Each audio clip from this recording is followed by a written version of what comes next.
It's time to step inside the Octagon with your host, Ike Feldman.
Oh, hello there. I wasn't sleeping. You know I wasn't. I am laying down though. What's up, everybody? Your boy Ike Feldman here. I know. Main event made card didn't even start, I'll be honest. What's up? Oh my god, I'm really honest. That was fake, but now it's turned into really on.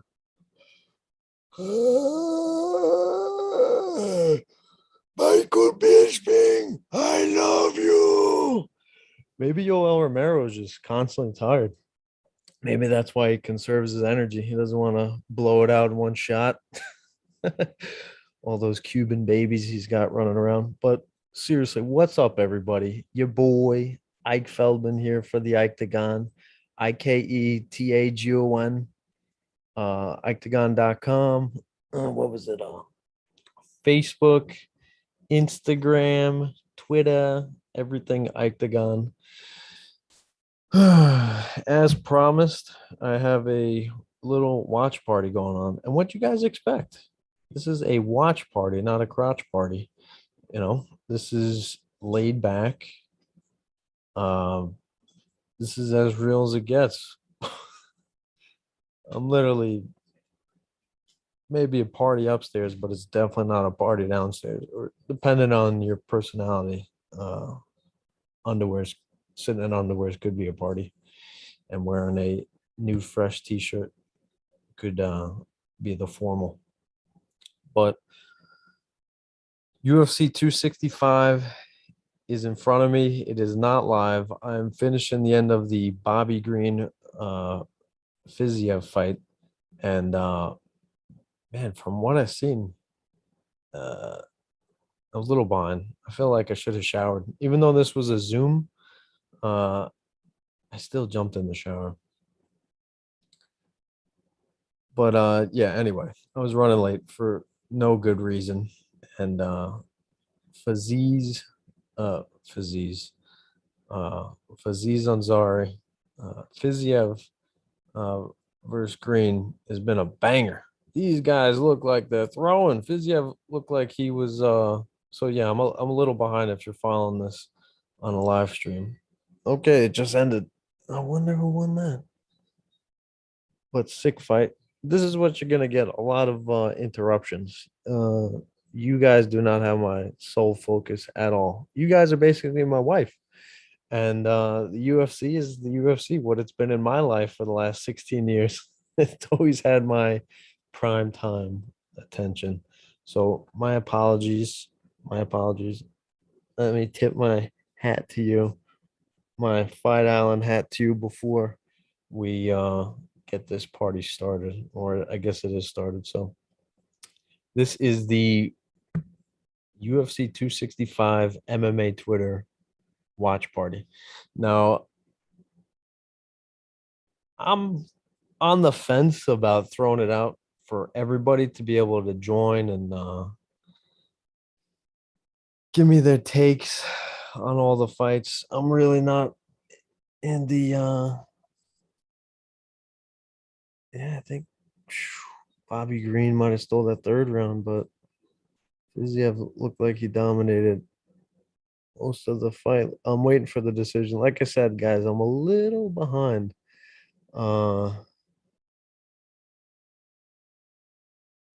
This is ESPN. It's not pay-per-view, so nobody should get in trouble. Fiziev, yeah. That was a battle. And that's playing the game. I wonder if you guys could pick this up.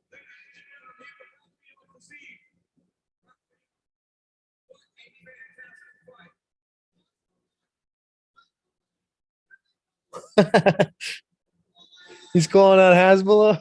Oh my gosh. Oh my gosh. Let me get the Twitter. Let me get the Twitter ready for action.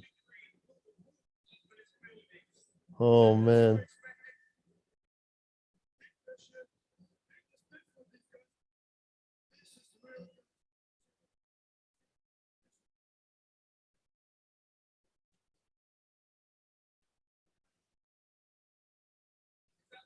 Great fight. Yeah, so this is what you guys are gonna get a lot. You're gonna get a lot of interruptions. You got the Twitter feed.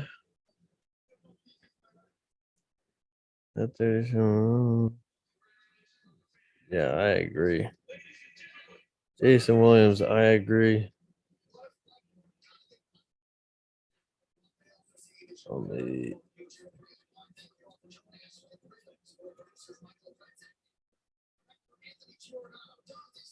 bum, bum, bum. Okay, let's put on the pay-per-view. So a little behind.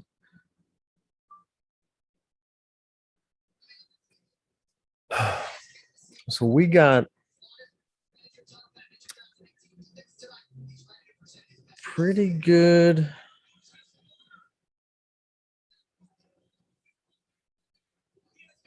Pretty good fights tonight. The main event is not gonna, for me. I mean, Cyril Gahn has been in the UFC for literally a minute. He does not blow me away.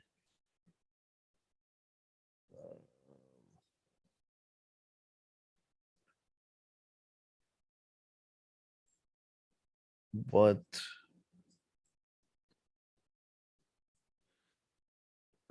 yeah, he's 9-0 in pro MMA. He's 6-0 in the UFC. He's beat up some no names, and he really started to get into the spotlight when he beat. Oh my gosh, I made fun of Luke Thomas all the time for. I was like, Luke's like, we need earlier start times. We need earlier start times, and man, I start to realize that. I mean, unless you're at the fights, it can be nice and cozy at home and comfortable. Like for the first time in my life, I fell asleep watching a I forget what fight. I think it was Pedro Munoz who's fighting tonight and Frankie Edgar and then Calvin Cater and Dan Ige. Both went 5 rounds and I fell asleep for both. But yeah, this is very cozy. I promise I won't fall asleep on air. In about an hour, I'm about to get that ice cream jug. I got some nice chocolate peanut butter waiting for me. Oh my gosh. Let me get this. Let me get this yawn out already. It's caught. Probably because of the position I'm in.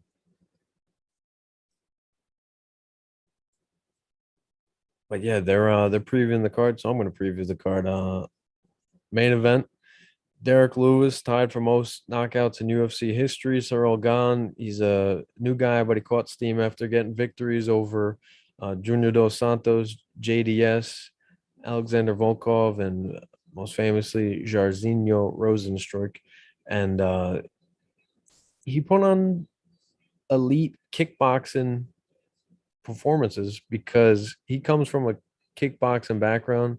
I believe they said he's 13-0 in kickboxing and immediately just shot up the MMA ranks. He's only been doing MMA for 3 years, 9-0. Very, very similar to the Francis Ngannou trajectory.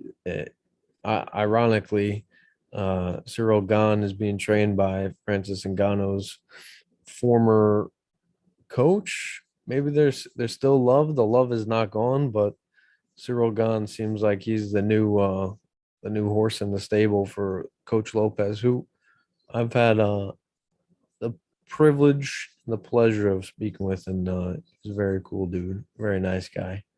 And after following UFC 220 in Boston, I was there with my boy Robbie Rosenhaus, my wife, and Matt Casey showed up. Lopez let me know because it was like a funeral at that UFC 220 press conference. Stipe was pissed off because nobody respected him, and Francis Ngannou was expected to demolish Stipe Miocic, and he was very sad, and the room was very quiet. It's one of the very, very few press conferences that I was at that I didn't ask a question. I just was chilling, relaxing, but soaking in the sadness all around. Stipe's like, you guys get what you want. I beat your boy. I beat your boy. He was talking about the media. Just attacking the media, saying that he basically had no support from anybody.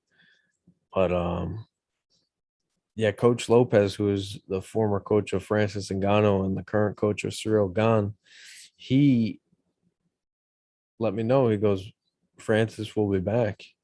And 3 years later, Francis Ngannou became a UFC heavyweight champion. So he was right. And he was wrong that it would be with him. But he's got a chance to right the wrong. Now he could get a belt, though it's an interim belt. A lot of stupidity going on with the interim belt. But I'll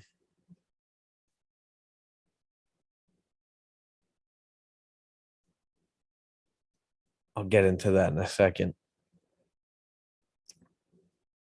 It's still, I guess, a way to promote and officially make the number one contender fight. Because the winner of this undeniably is going to be fighting Francis Ngannou. I mean, no other way around it. Unless John Jones slides in there. That's the coolest part of it. And unless Stipe Miocic fights the winner of this match, which is a very plausible matchup and matchmaking in the UFC's part. So yeah, it's a fun fight. I'm not blown away by it, is my point. I'm not blown away by this main event. The two fights preceding the main event, man, I'm very, very, very, very excited for.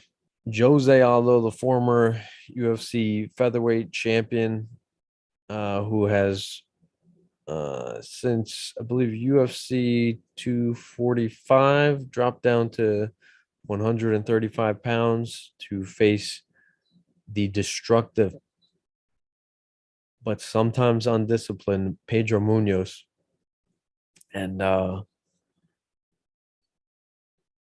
this is going to be a fun fight. Is Jose Aldo the guy that's a stepping stone for the very, very elite of the bantamweight division? Meaning a Petr Yan, a Corey Sandhagen, an Aljamain Sterling, who are better than Jose Aldo. Is he the top 5, or is he a 5 to 10, 6 to 10 ranked bantamweight? And this is a huge fight. Pedro Munoz, if he gets Jose Aldo under his belt, oh man, he's looking at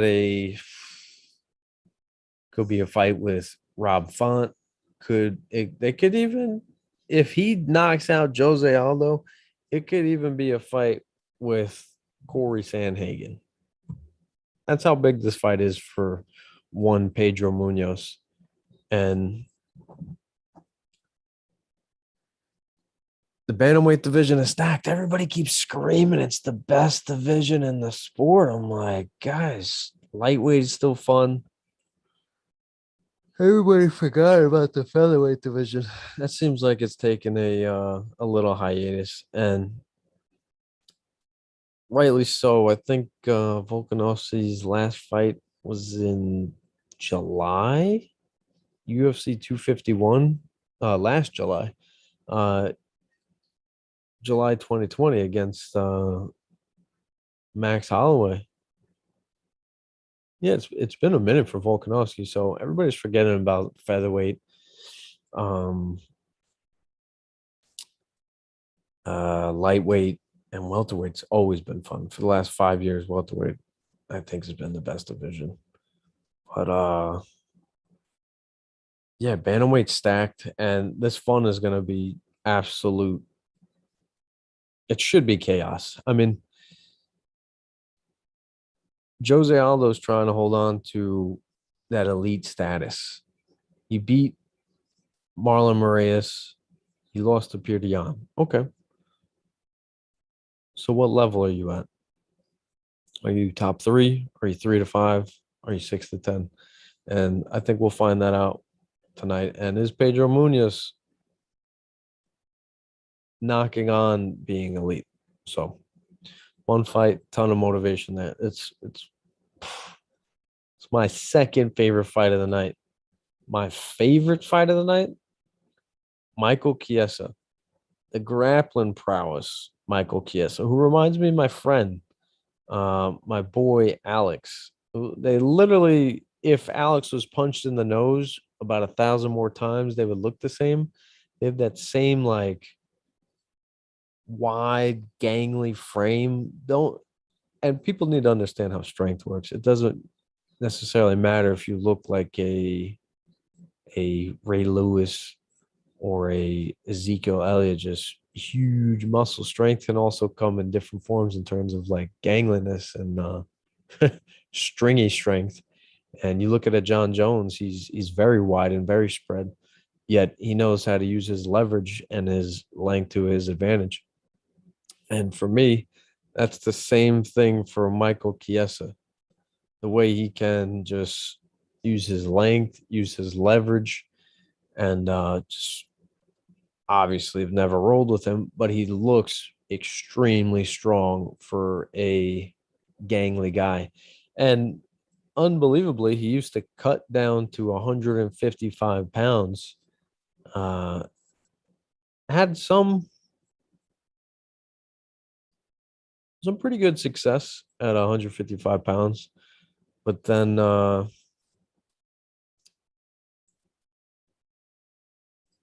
boy wanted to eat, and you can't blame him. There's nothing wrong with that because I'm about to have ice cream tonight, like a whole lot of it. I've been good though. I didn't eat any ice cream Monday to Friday. I think for the first time all summer, so that's a huge win. Yay. But Michael Chiesa, look at him as a grappler and his opponent who has finished 18 of 20 opponents. I think he's on maybe a 8 fight finish streak, some crazy thing like that. Vicente Luque was one of the most likable guys in the sport. And I like them both. They're both cool dudes, but somebody's got to win. Luque is a destructor with his hands. Yeah, you look at his record, one of his few losses over his last 10 fights was against Stephen Wonderboy Thompson. But Stephen Wonderboy Thompson broke both of his hands and took a beating in that fight. Vincent Luque is a warrior and has beautiful wins on his record. He let me know how even more scarier the sport is. Back at UFC, so right now, they're introducing. I believe I'm live. I have to be live. Son Yadong. Yeah, not my dong. Yadong. Um, I guess he trained out of Team Alpha Male. I see Uriah Faber behind him in his corner. But Son Yadong is facing Casey Kenny. And Casey Kenny coming off that loss against Dominic Cruz. I believe Son Yadong's on a bit of a streak.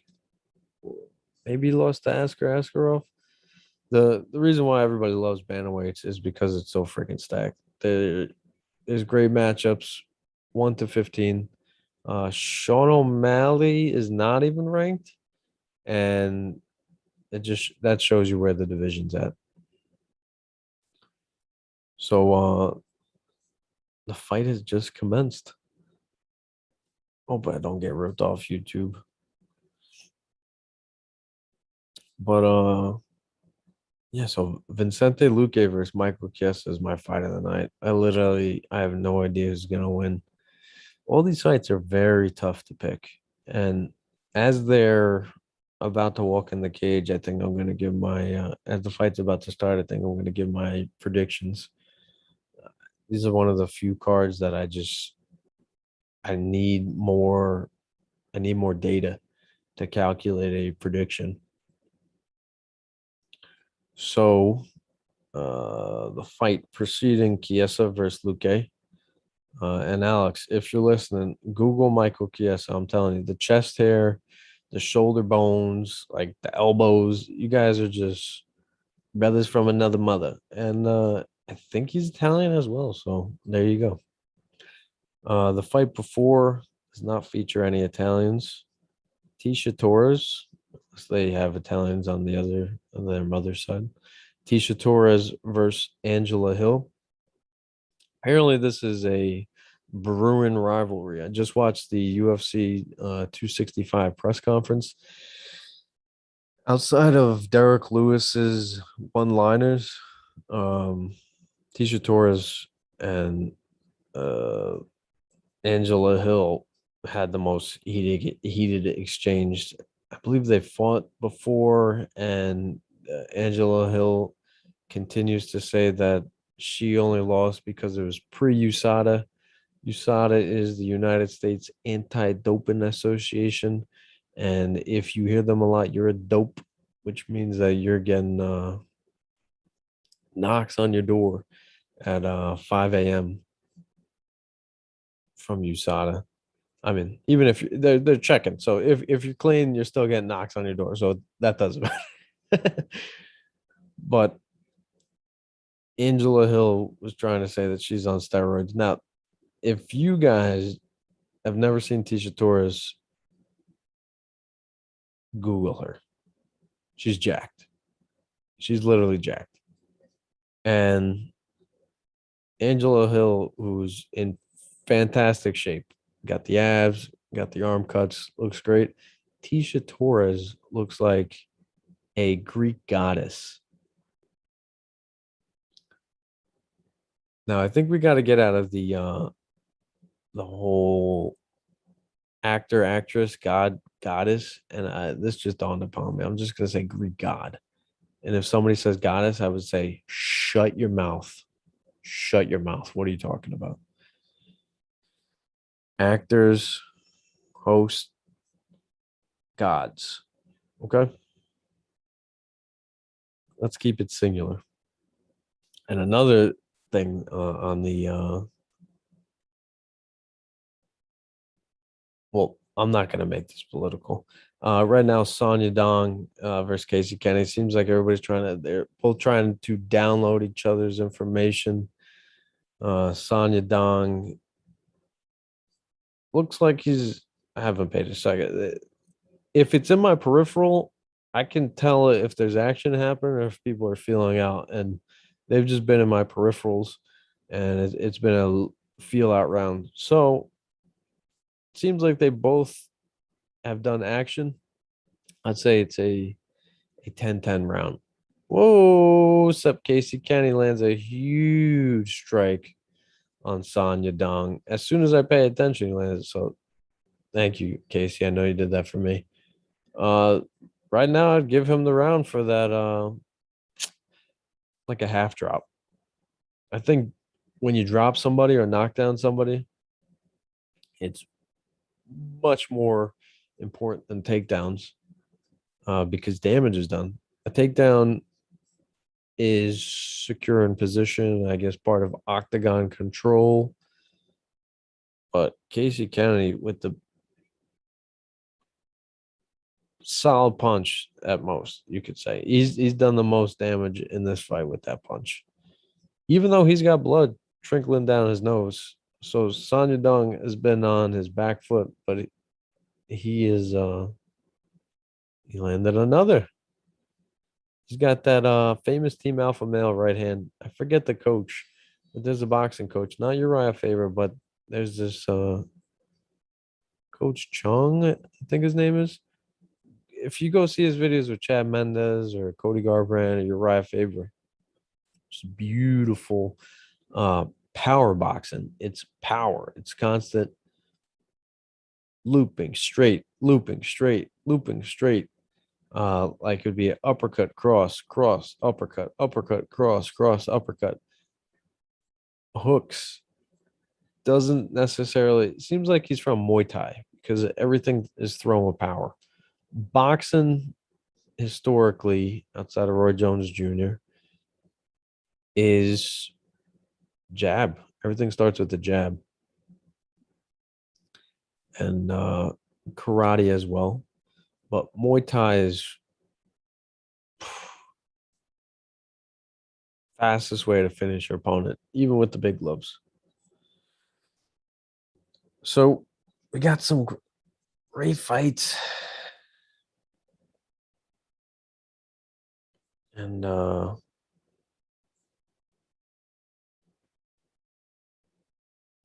I got the sound on, so I may.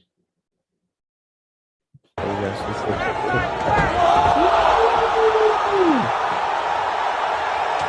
that was when the guy's name was Miles Johns, Aziz Sayud, the coach of Jeff Neal, Alonzo Meadowfield. Who else does he coach? Yeah, he's a fantastic coach. He was up for coach of the year a couple years ago, but he's always pumping out guys. Rafael, what a fantastic fight! Rafael Fiziev. He calls out what I do all my life in the UFC. If you want a money fight, you fight with me, bro. Rafael.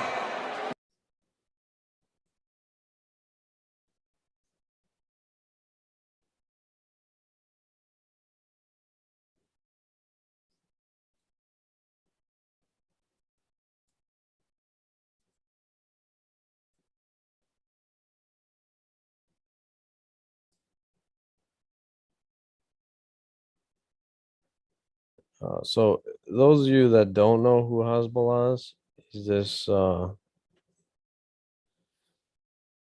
he's like a I guess you would say he's like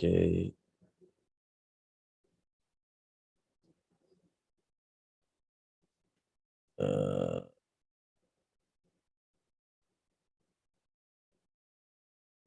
a YouTube, not a YouTube, like a so an MMA.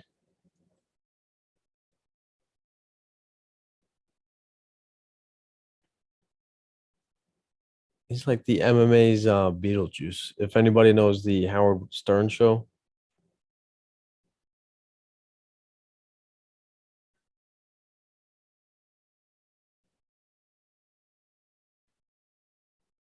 he's like the MMA Beetlejuice. So I'm just putting out some tweets. I missed half this round between Sonya, that Dong, and Kenny.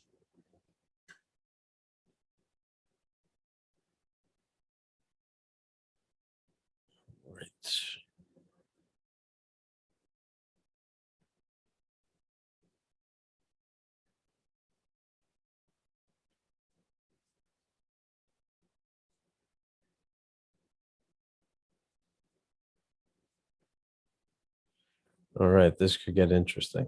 I just sent the link out to the masses.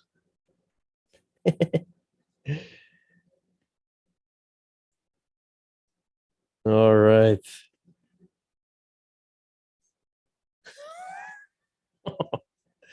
This could get interesting.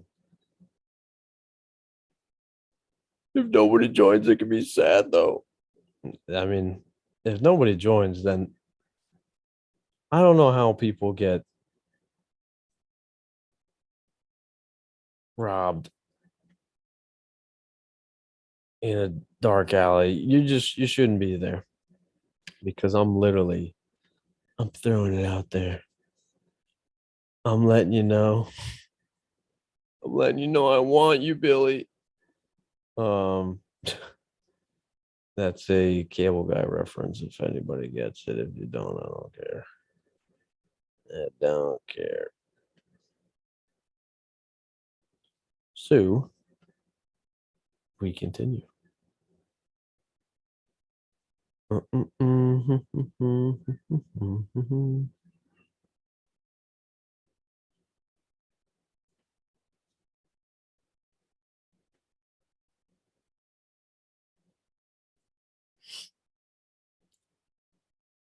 Come on. Why didn't they put Fiziev versus Bobby Green? They're still doing the we gotta get the buys, we gotta get the pay-per-view buys, we gotta put a great fight to end the prelims because that's gonna make people buy it more. If they were on the fence before,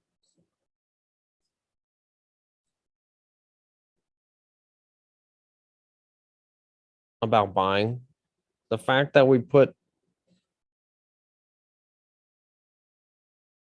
the a better fight on the fact that we put the better fight on the prelim, more people are gonna buy it. Come on. Money, money, money. It's all about the money. Is that Hunter Campbell? Is that what he sounds like? Maybe.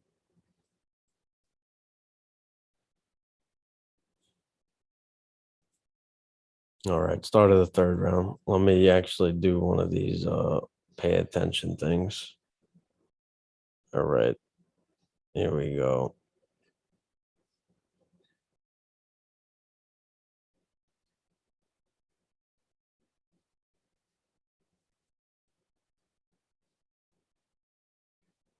All right. I mean, they're doing the old UFC technique. Hit the head, hook the hook. There you go. That was a nice smooth entry with a combination by Sonya Dong, and then Casey Kenny throws another looping, and that was a nice short check hook from Sonya Dong. Casey Kenny does not like clean technique. He is trying to make it a little bit of a slugfest. And maybe because of the start of the third round, Sonya Dong was yelled at by Faber and company to keep it clean, don't engage with the slugfest. And he is keeping it clean. I mean, he's piecing up Kenny from the outside and he's moving well. And Kenny hasn't landed a more significant strike than he did at the end of the first round with about 60 seconds left, when he kind of did a brief drop of Sonya Dong because he rushed in. He blitzed, landed a clean cross, and buckled Sonya Dong. And Casey Kenny is now on his back foot. Did he blow out his gas? Now Sonya Dong is walking him down. Kenny says, "All right, walk me down. Let's meet in the middle." Because maybe he's goes up a nice knee on Son Yadong. Yeah, this will turn into play-by-play at times. This watch party. I mean, you guys have no idea how much I enjoy this stuff. I almost cursed. I'm trying a new thing not to curse on the air. But you guys have no idea how much I love this, how much I enjoy this. This is literally so nice. Laying down, pillows. I mean, I feel like just getting to the fights is like a victory for me. So much. I don't know why, but every time I see Hunter Campbell's face, I want to punch him in the face. Anyway, just making to the fights. The anxiety just builds up from the Monday of fight week to Friday and day of. I'm a wreck. Like everything is en route to the fight, to the pay-per-view card, whether that's catching up on interviews, press conferences, embeddeds, countdowns that I missed, preview podcasts, anything. And I'm doing chores, I'm staying active, I'm moving around because I live and die with these fights. Yo, what up? Lukey.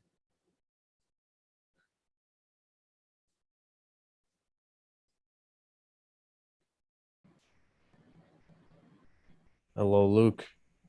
You have joined the watch party. Are you there? Are you muted?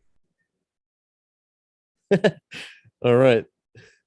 Luke Kalinsky, everybody. A man of few words, if any. All right, we got one. We got one. Oh my gosh. That was great.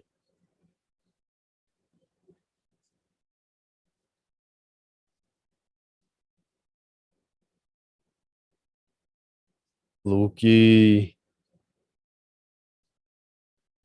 Well, now this fight ends. Hold on. I gotta rewind that. All right. I rewinded it to 30 seconds. I got distracted with our first drop in. Okay, and it turns out to a slugfest. Casey Kenny gets his wish. Let's see what happens. Okay, they're slugging out. They're in the middle of the monster sign. Here we go. Casey goes for a takedown. There was no drop. All right.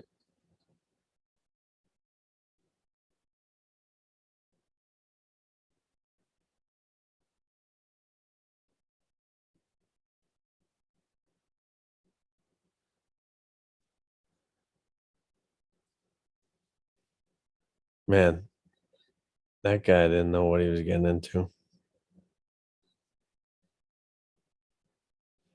Phil Murphy. What's Phil talking about? I mean, what's Dean talking about? Oh.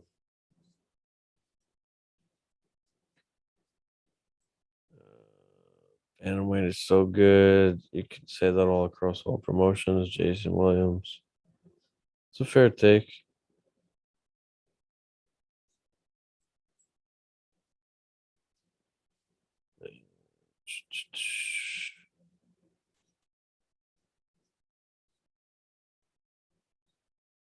Jared Gordon says Kenny is chasing Yadong around. Nice. Nice. Real nice.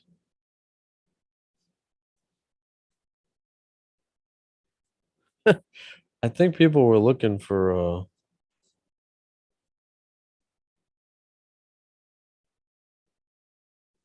This is gonna be close. All right. I think we could raise the volume on post fight. No fight content, but post fight.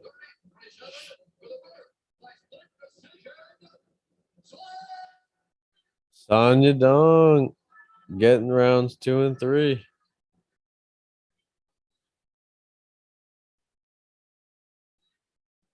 China Power, says Sonya Dong.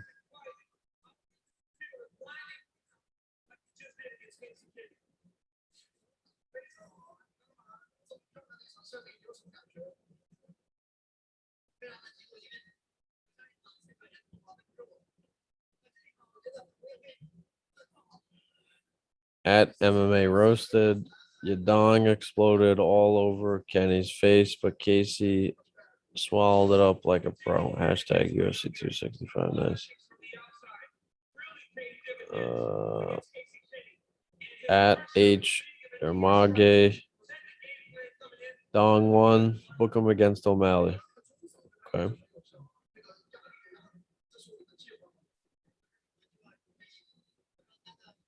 What else we got, boys?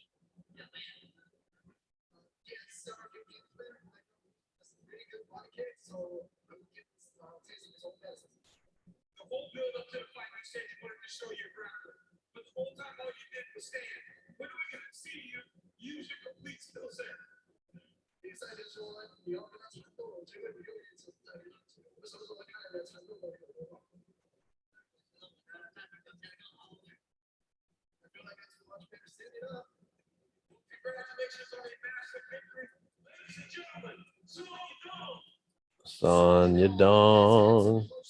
Sonya Dong. So.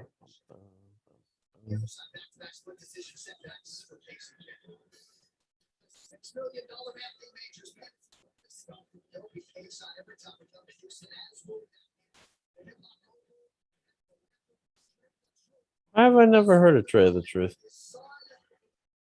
Oh, Roger Clemens in the town, H-Town. Wow. Wow.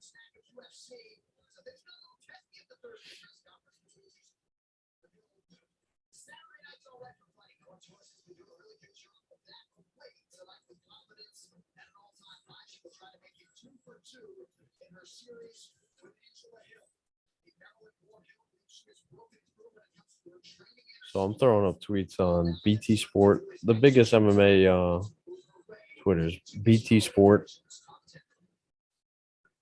Oh,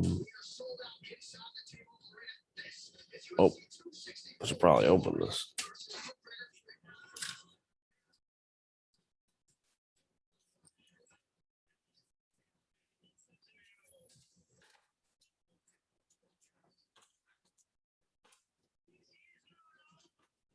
Ah, shut up, Connor. It is over. It is over, Connor. It's very over. It ain't over. You know what ain't over? You're drinking, my friend. You're drinking. So I just threw up tweets on the biggest MMA platforms. BT Sport, UFC, the ESPN MMA thing. That's probably where Luke Kalinsky came from. Nice to see you, Luke. That's right, Mike Perry. Don't be upset, quote unquote, when you leave it to the judges. I agree. I agree. All right. Angela Hill, Tisha Torres, as previously talked about. The fight that I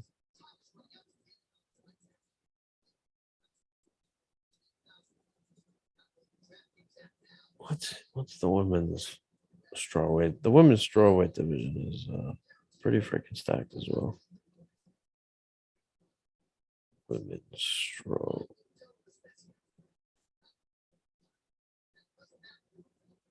Wait. Let's see. Carlos Esparza, number 3. Oh, her versus Rose is have to happen next, I guess. Damn. Marina Rodriguez. Yo. What's up? We got another guy. Caesar.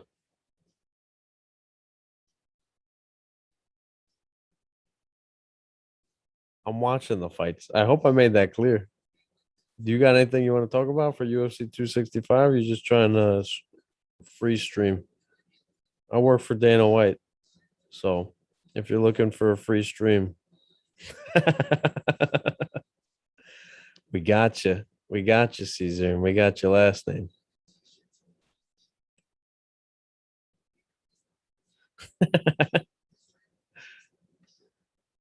Yo, Brandon, I work for Dana White. So if you're looking for a free stream, not here, buddy. If you do have any UFC 265 takes you'd like to talk about, let me know.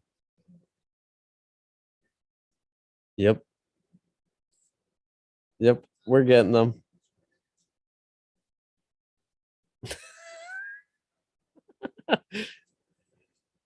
Oh my gosh. I was like, no way. Did he really?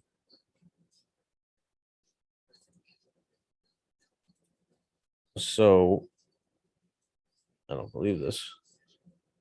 It's too good. I can't say this stuff. Only a chick with a huge following can say this. At Helen Yee said that Rafael Fiziev, the guy who so far, I'd say fight of the night so far. Helen Yee says that Rafael Fiziev says a fight without fans is like sex without a condom.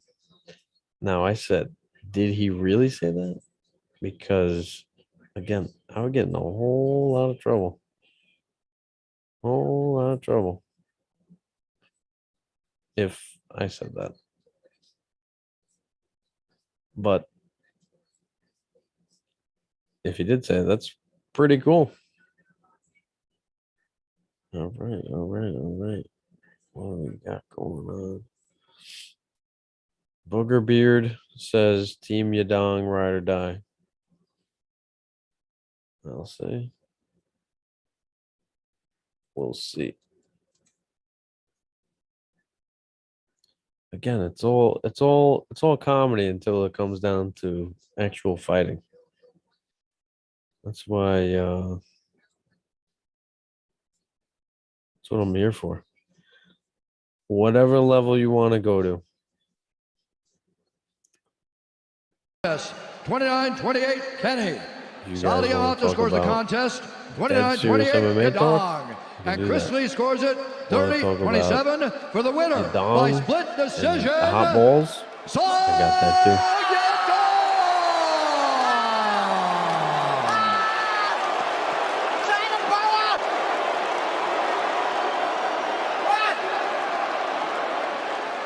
China power? Did he say China power? China power! Yeah, he did. Yeah, he did. Your dong swinging in your face. That's right. But in wrong event, my dog.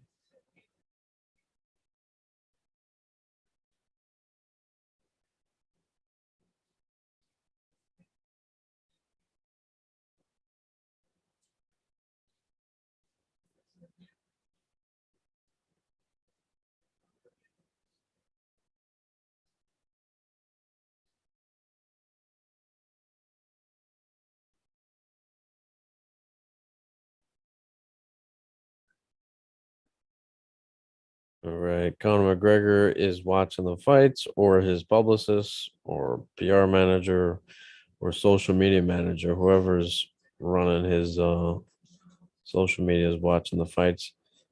If I was water loading and used bums were on fire, I wouldn't even piss on this.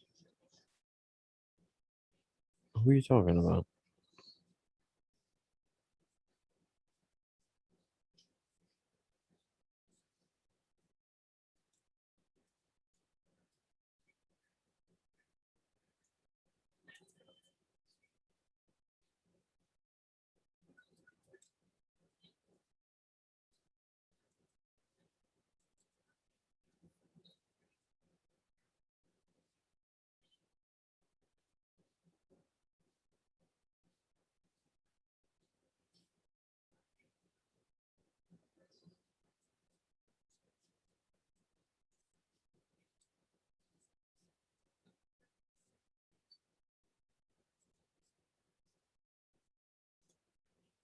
Conor McGregor. Let's see how you like that. I won't say that. That'd be mean. That'd be mean. I'm trying to turn over a new leaf.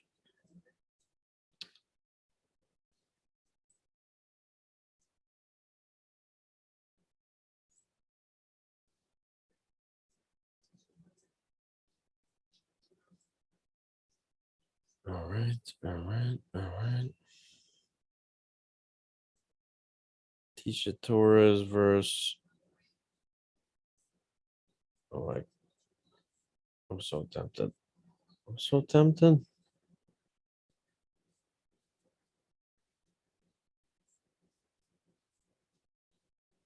Tisha Torres versus Angela Hill.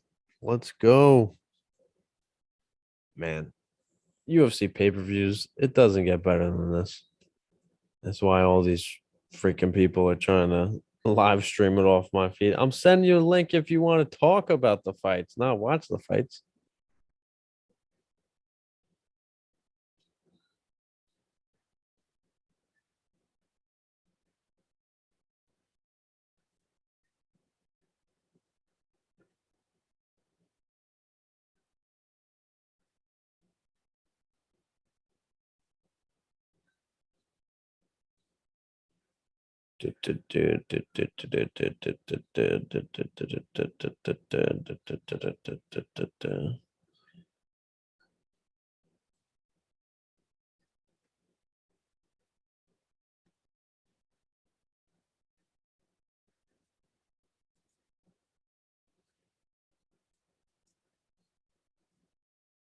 Streaming the fight.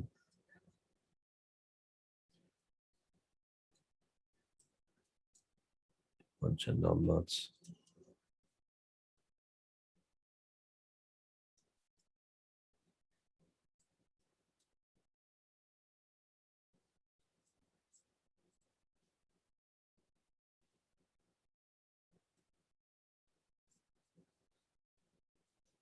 Hopefully that goes over well. Just wanted to let everybody know the link I was sending was not for a free stream. All right, here we go. What you can do is here we are. Ugh. No, I will give you the best to my ability of what's going on. So Tisha Torres is not the most entertaining fighter. And she is built like a cyborg and she actually fights like a cyborg. She's very stiff. Ironically, she trains with somebody who's extremely loose in a Rose Namajunas. In her last fight, she actually looked phenomenal. If I remember, she looked absolutely phenomenal, the best she had. Maybe she turned over a new leaf, like me. But historically, in her career, she's very stiff, and she's facing a Muay Thai specialist in Angela Hill, who is down to scrap, ready for action, and is coming for that title. This is a 10 versus 12 ranked fight in the UFC strawweight division. So somebody's cracking the top 10 with a victory and could even crack into the top 5 the way that division looks.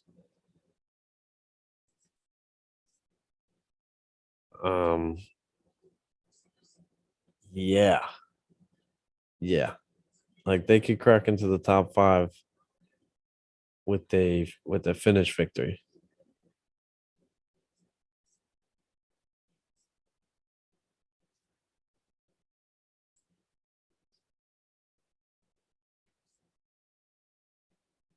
Somebody arguing me, just pointing out something that's irrelevant right now. I want to hear you guys' takes. Your takes suck. Your Twitter takes absolutely suck. You're talking about judging scorecard. Give me something juicy. I know. I see why Joe Rogan left. I see why Joe Rogan left and didn't come to this event. Why he's enjoying doing comedy instead of sitting next to Modelo Man and Blimpy. I see why he left. Because you, the fans, you guys are young. You guys are dumb. I was never that dumb. I went to Hooters at like an 18, 19 years old kid to go watch these fights. And the wings are delicious.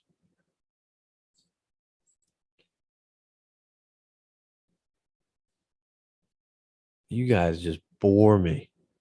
You bore me.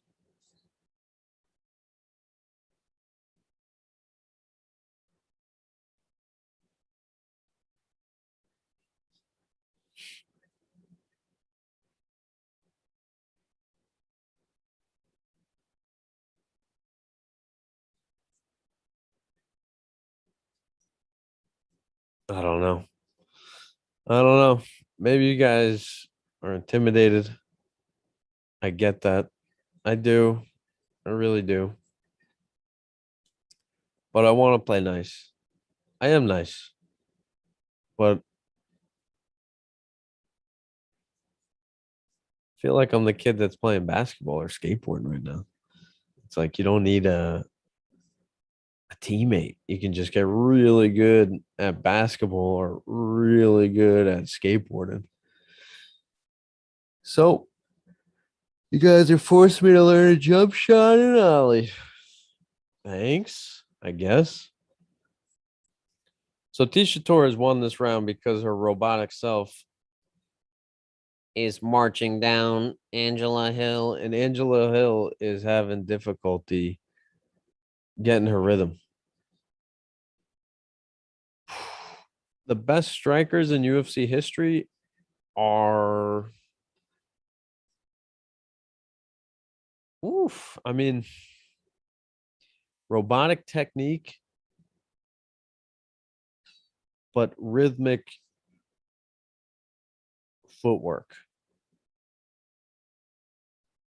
Robotic technique, because you have to be able to deliver a punch with power from the ground up. All technique, which is a robot. But a robot can't dance. All right. Angela Hill's getting eaten down in her corner. Getting there. Whoops. She's getting her ear chewed off. She's getting her ear chewed off in her corner because she's not really in the fight. Tisha Torres, she's just that little choo-choo train. And like Holly Holm, just those robotic fighters just piss me off. Just piss me off. The robotic fighters. Literally.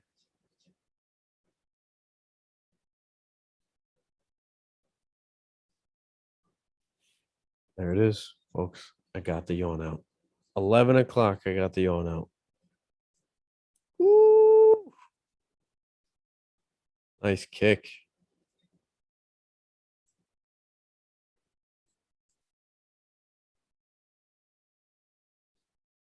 Yeah, Tisha Torres. She's got more tools in her robotic toolbox. And yep. She's doing work. I thought Angela Hill was gonna take this. Oh, by the way, I was totally going Sonya Dong before the fight. I didn't give you a prediction, but I was going Sonya Dong. Come on. For this fight, Angela Hill. But 6 minutes into the fight, Tisha Torres is winning. And in about another 9 minutes, 10 minutes with the 1 minute break, maybe 2 minutes after they announce who wins. So maybe in 12 minutes, I'm gonna finally get my jug of ice cream. I've been waiting. Woo! Tisha Torres putting in some work.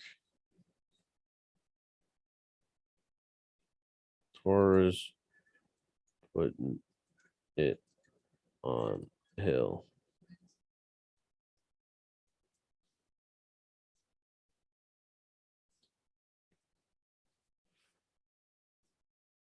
I'm just throwing it out there. Mad tweets. I'll clean it up. I'll clean it up a little later. But yeah, this is a yo Arzo. I work for Dana White. If you're trying to live stream this, I got you now.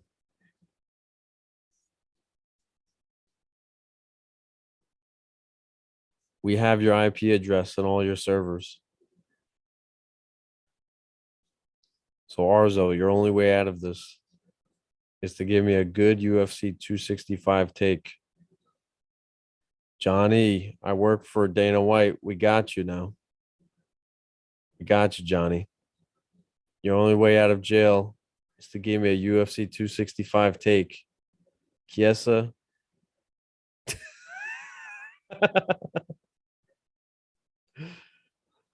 Oh my gosh.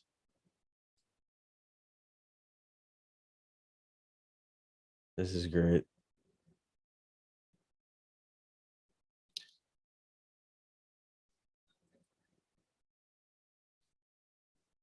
Oh my gosh.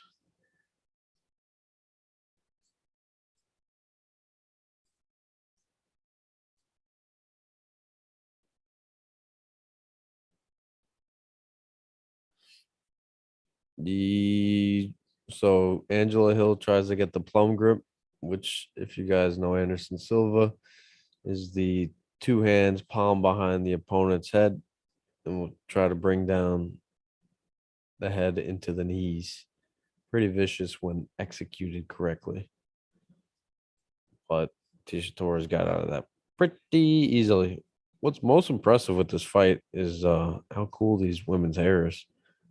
They braided it really nice. Who's got the worst hair? Like Michael Bisping later in his career when he decided to grow out his hair. A little model. He was trying to be a little model. You know what? Can I change my phone? I should change it to Dana White's face. That'd be great.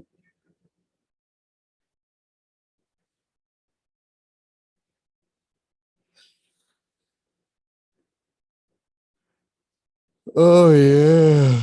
Oh yeah, that was great. That was a good one. You guys got to take a drink of alcohol every time I yawn. You'll be drunk in an hour, which is decent speed. Ooh. Whoa, the tiny tot of the kilowatt, Tisha Torres. Let it all hang out.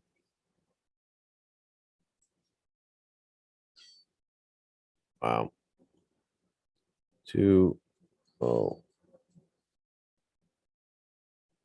Torres.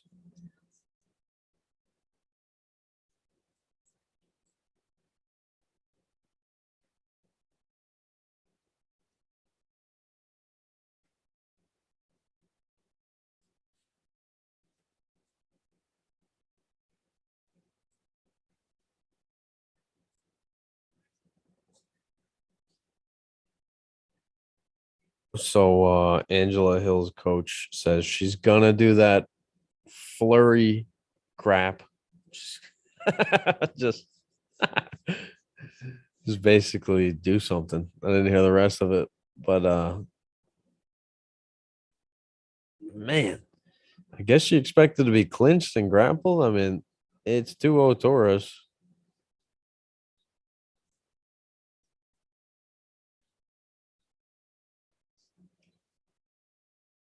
You guys literally have no idea how exciting this is. I'm recording while watching the fights. This is like way better than tweeting and less I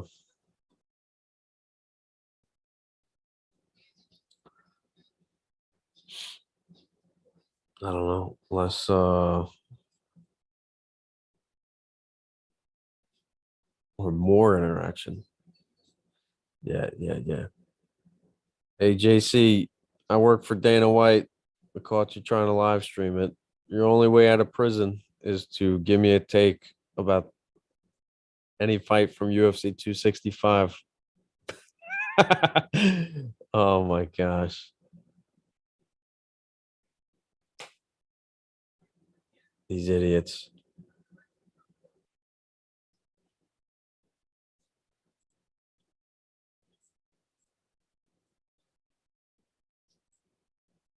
These idiots. As my father would say. My father always called me an idiot. And I said, you wait, father. I'm going to make a whiskey company. Oh, man. All right. I'm not staying for the judge's decision. I'm gonna get some ice cream. I'm gonna get some ice cream. I'm gonna get some ice cream. Maybe I'll get ice cream. Yeah, no, I should do it now. It's late on the East Coast. It's 11. You don't want to eat your sugars too late. Guys, I've been sober for pretty sober since March. Like pretty sober. Let's see. Yeah, like pretty freaking sober. And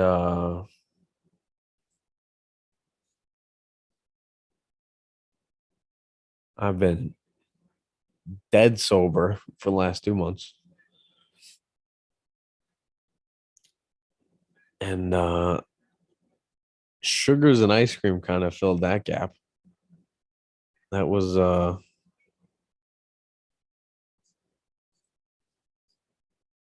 not good because you could gain 9 pounds like I did. But I'm cleaning it up. First week, Monday to Friday. No ice cream or cake. Hell yeah, or boo-hoo. But we about to go in 2 minutes and 10 seconds. Let's go, Tisha. Let's go. I thought Hill was going to take this. Man, the next fight. Fight of the night. Coming up next.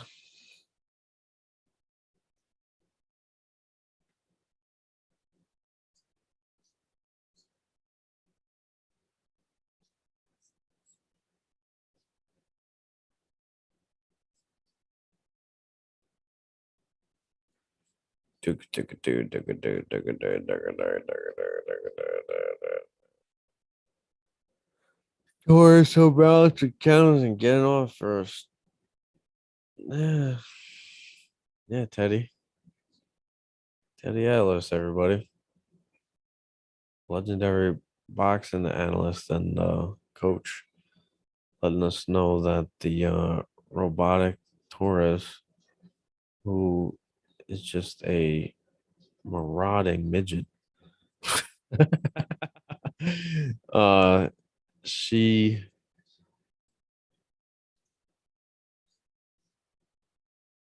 that she's got great counters and going first. I mean,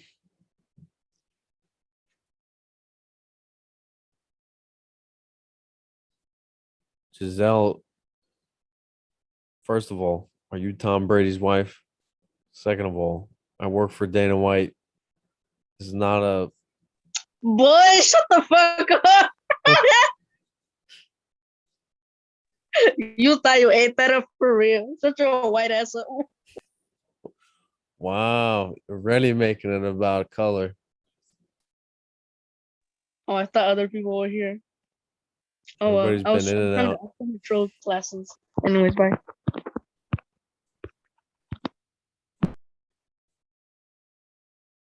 Oh God. I guess 11-year-olds have Twitter too. No, okay.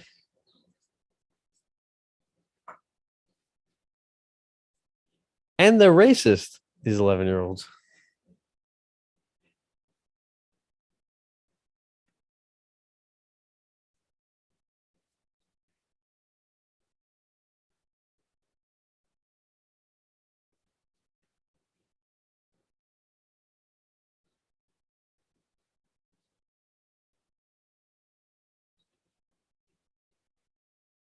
All right. Zoom.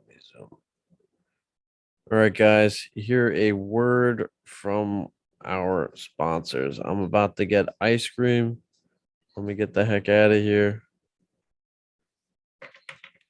I'll be back in a few. I promise.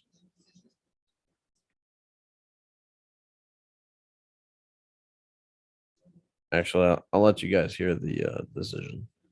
Ladies and gentlemen, after 3 rounds, we go to the judges' scorecards for decision. The judges score the contest. Tisha Torres, 30-27, everybody. and 29-28 for the winner by unanimous.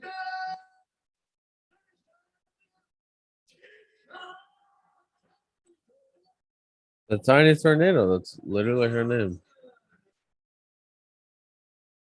All right. Wow, Tisha Torres, what a fantastic performance. How does it feel to put the Angela Hill chapter in your rearview mirror going forward? Just now my so Huh. pretty good. You know, you did a really good job of using your footwork, your entry, all your body was stick. You have fought such a great fight. Take a look up here. Fun fact, Tisha Torres is married to fellow UFC fighter Raquel Pennington. How satisfying is it? And was that what you plan to do going in here? Oh, I'm super satisfied. The first one you said was the Lord. Look, fight UFC. I need to have a better show for you guys.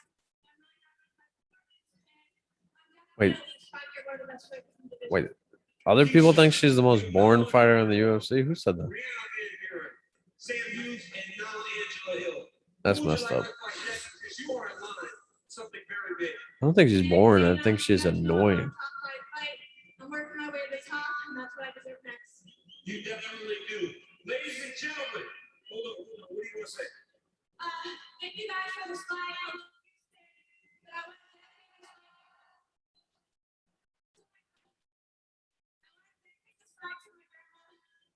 Big camp. So actually flew out to Florida. Not a sellout in Houston. She's fighting for her life, so this fight goes to everybody. Maybe they can't because of COVID restrictions, but there's not a fan in every seat. On a really good fight. Ladies and gentlemen, give it up for I'm assuming that's on purpose. All right, everybody. Ice cream is no longer my future. It is in my present. Now for a quick word from our sponsors. Long Island's finest tents. If you guys are in the local area of Long Island, New York, Westchester, just check them out. All right. Here's a word from our sponsors.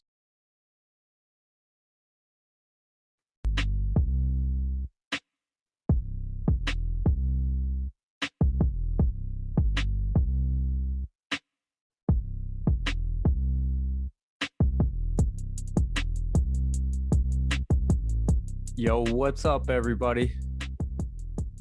It's your boy, Ike Feldman from the Ike-tagon, of course. Want you guys to know about a fantastic company who I've worked with. They do great service. Anything you're looking for, party rentals, the most versatile selection of tents, tables, bounce houses, and other concessions to elevate your party experience. They're licensed and insured. Who am I talking about? Long Island Finest Party Rentals.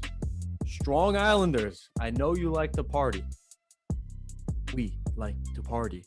We like to party. That's right. Slushy machines, popcorn machines, everything you're looking for and more to make your summer bash amazing. End the summer in a great way, in a good way, an amazing way. Make your summer a memorable one with an amazing party thrown by Long Island Finest Party Rentals. You guys can find them anywhere, Instagram, Facebook. Their number is 631-314-2863. Again, 631-314-2863. Tell them your boy Ike sent you.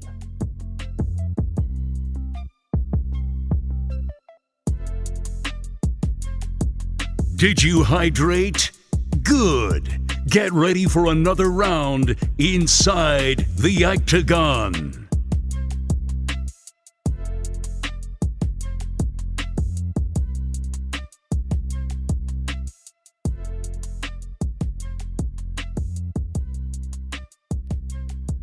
Yo. Your boy's back with some ice cream. Hope you guys missed me. Oh, yeah. Oh, yeah. Peanut butter. Chocolate. Let's go. Let's go. Oh my gosh, I'm so excited about this. I am so excited about this.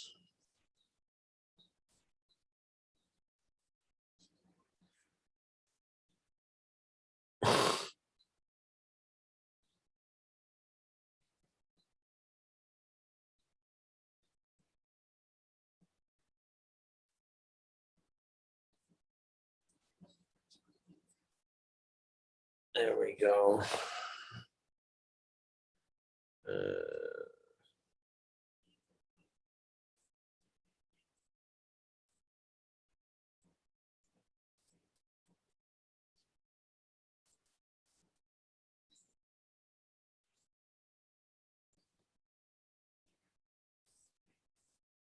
All right. Just doing some housekeeping. We got my freaking fight of the night. Let's go. Let's go. You guys are gonna now hear me.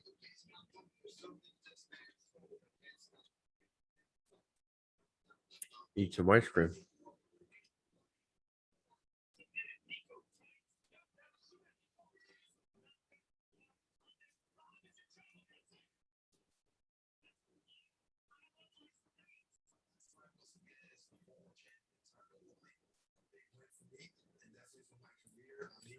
Oh man. They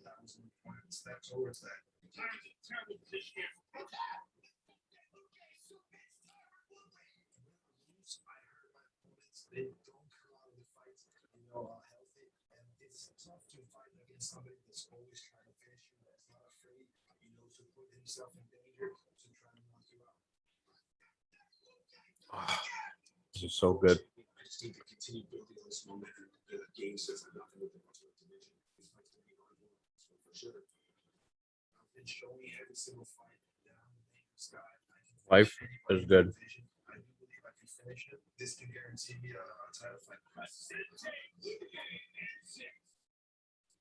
myself getting my hand raised. I'm ready. It takes to get my hand raised for something to lose. Get my hand raised.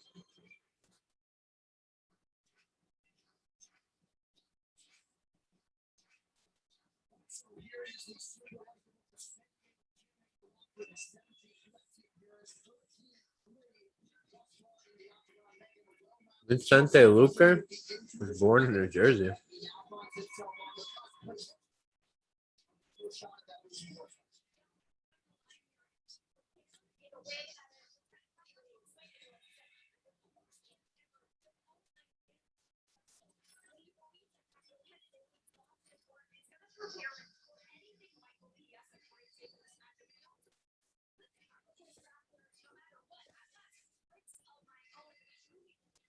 I'm leaning towards Luque.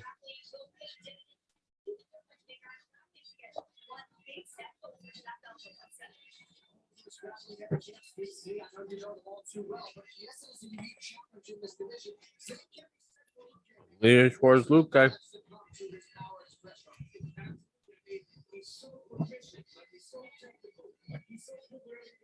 Why, you ask?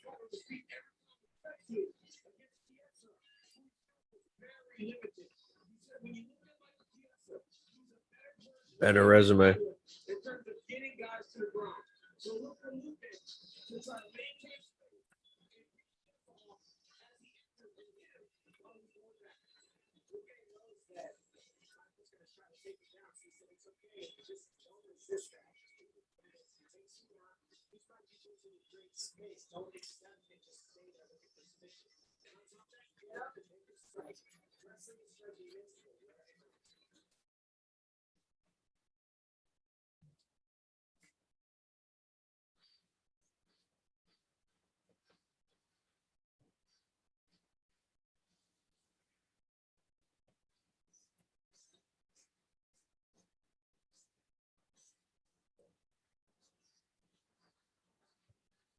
Interesting that Michael Chiesa is coming out second.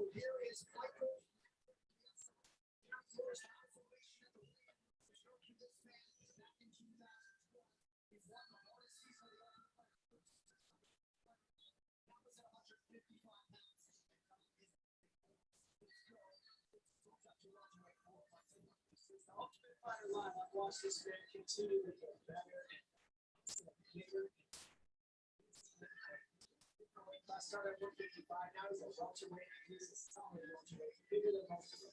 He wants to set up his takedowns by doing his feet, keeping the jab going, and making Vicente Luque gonna chase him and reset. And then when he's trying to find him, he says, "I'll hold the Vicente to the ball, so I'll get you." Follow positions with my guard, now set up my submissions. Keep when I get up there, it's me this season.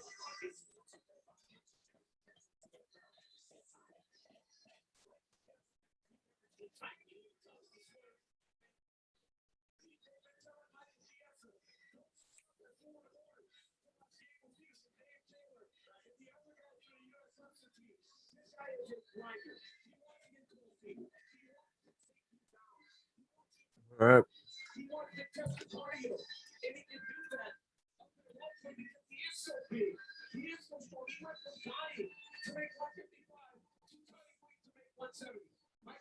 Has gotten it right at 170 to this point.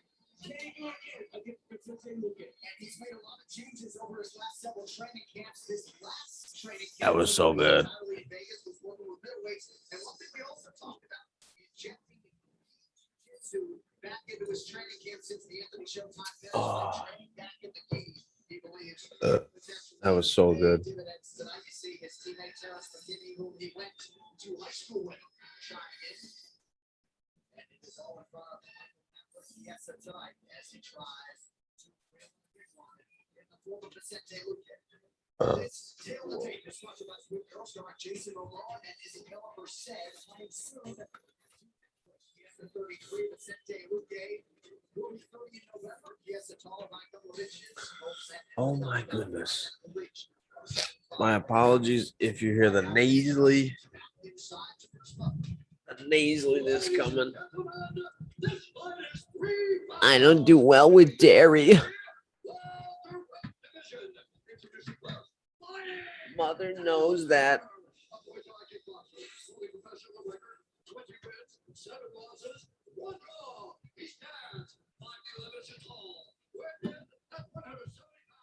Mother knows I don't do well with dairy.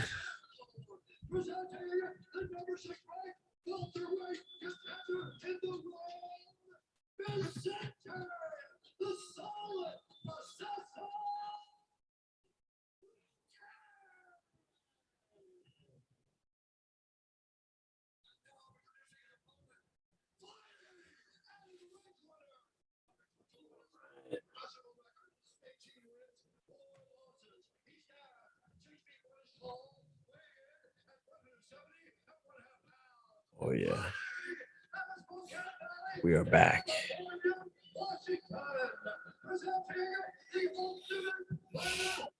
Oh yeah.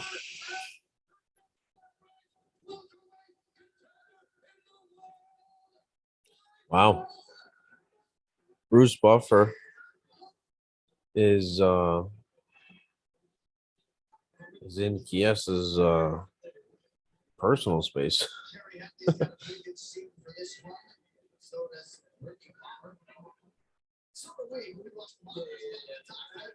Gets fired up, man. Michael Chiesa and Vicente Luque. All right, man, before your hard work pays off, ready? Oh, I like it. That was a local ref. I like this ref already. Come on, boys. Make the hard work pay off. I like it. I like it. I don't know if it's a rule or a requirement that MMA referees train. Obviously, you got to know what the hell is going on.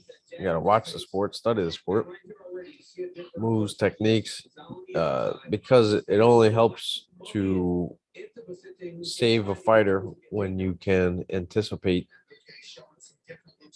and then shots coming in.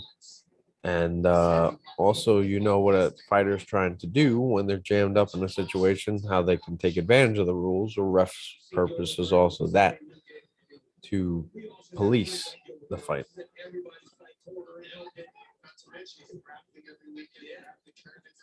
But if this guy's a martial artist, my point, man, he's a bad mama jama. All right, everybody, all right, boys, let's make that hard work pay off now.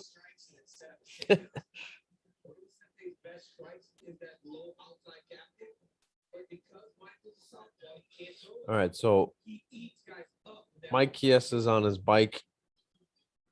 Vincent Luque is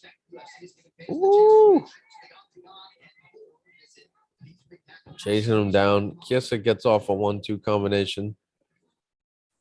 Ooh, gets off another one.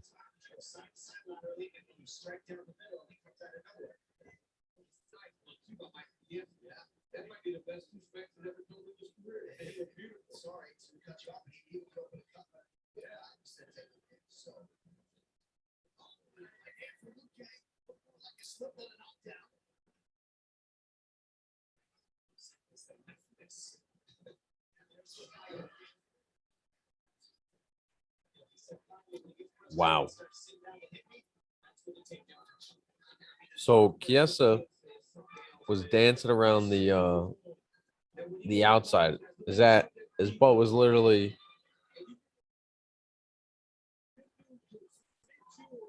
skimming across the cage.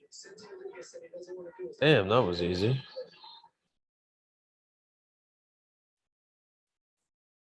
Wow. So Chiesa was dancing around the outside. Luque was marching him down. Chiesa fired off multiple combinations in between his dancing around the outside.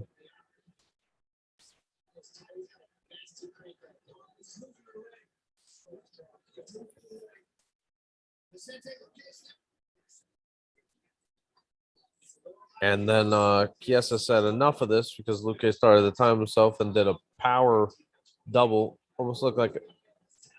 Woo!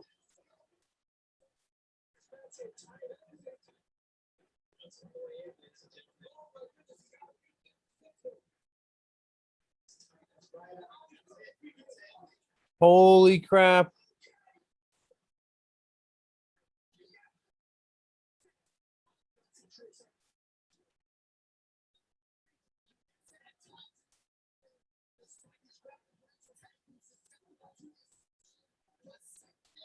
Holy crap.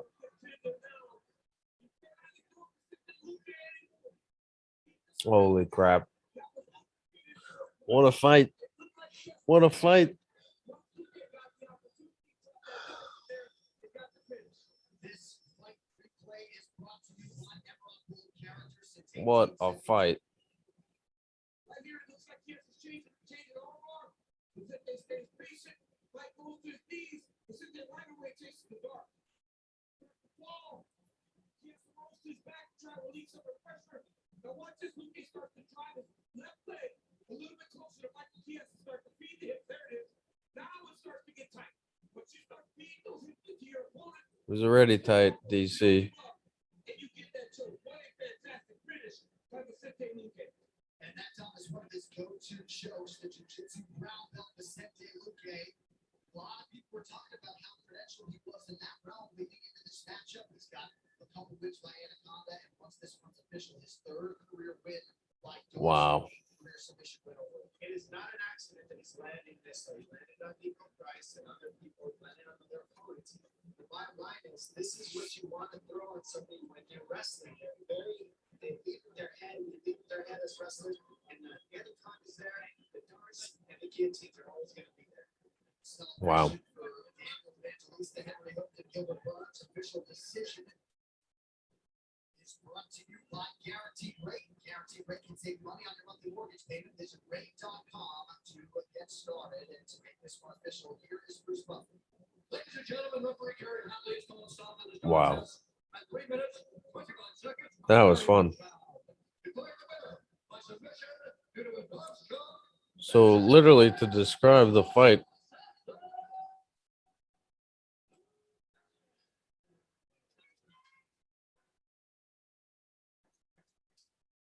Vicente Luque, what a fantastic wow. performance. How far are you right now to get a finish over a tough guy like Michael Diaz? That's the way to finish the fight. And say something to Kamaru Usman, my man, my friend, but he has some welterweight to show him something. I think I can show it. Finishing off my fights. I'm not the kind of guy that make more fights. I come in here, I put my guard down, and I look to win. And if I lose, then people know that they're going to be in trouble even so. So I think tomorrow, after you get past Kobe, I believe you're going to get Baxter. I think it's our time. I'm the only guy up there that haven't fought yet. Let's go. Vicente, let's take a look at the big screen up here. How close was that rear Wow. that Diaz had? So modest, so calm. Doesn't know how to sell a fight. Myself, when he turns his knees, you jump right on. Yeah, I mean, his stroke was 80% in, like 2 times, but I know how to get the back really well, so and I worked a lot of really depth, so I was confident I was going to get out of it. And once he was, in that position where I could sink in the darts, man, that's my go-to move, and once I lock it, it's hard for people to get out of it, man, really hard. You called out the champion. I know he's watching. He will have to pay attention. Ladies and gentlemen, give it up for Vicente Luque. Enter this one with a finishing rate north of 90%, and it will only go up from there. 14th UFC win. And on DraftKings, if you did have Vicente Luque by submission, that was a 7-1 payout, $100 bet. On Vicente Luque by submission would have returned $700 large. So in terms of the most decorated Wow. finishers in the history of this UFC welterweight division, Vicente Luque now only trails Matthew Brown for most finishes in UFC welterweight history. And he is now going to move into the top 5 and be on the short list of potential future title challengers for the consensus pound for pound king tomorrow's. Time now for a moment. Just one more fight before the main event. We are about 6 minutes away from the co-main selection. The Rapid Modelo's getting to unfold. To enter for a chance to get UFC 266 for free, plus a virtual meet and greet with the UFC fighter. So DC, Jose Aldo is about to make a walk here in Houston. Man has a lot of gold belts and all knowledge for some of it. All right.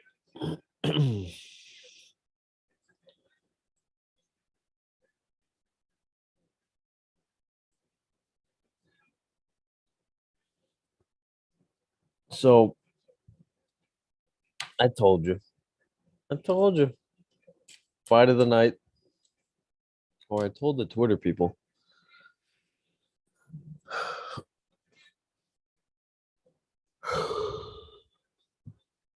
I thought this sugar is supposed to get rid of it. Maybe it's the laying down. I'm literally in an extremely comfortable position.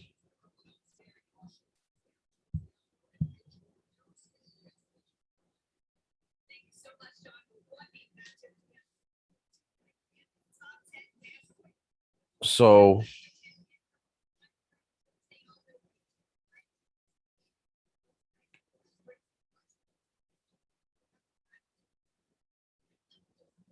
as I was trying to describe before the fight just took a freaking turn for the best. Michael Chiesa was doing laps around the extreme perimeters of the cage, literally skimming his back to the cage. And then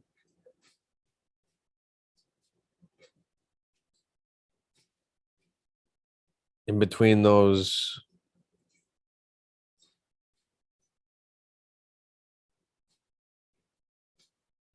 in between those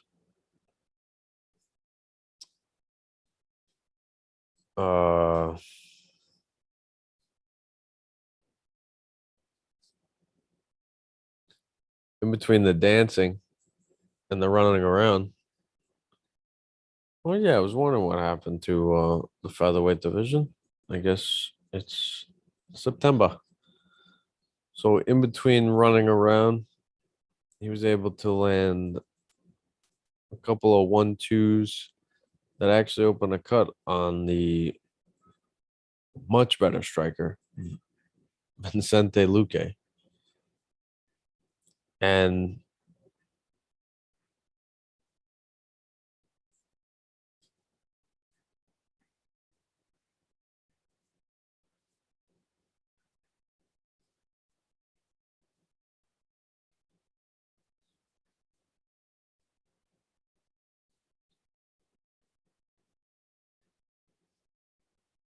Luque quickly figured out that this isn't working. Let me change it up. I'm the better striker.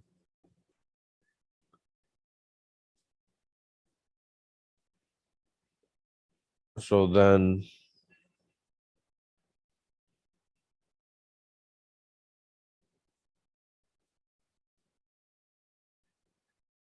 he made the adjustments.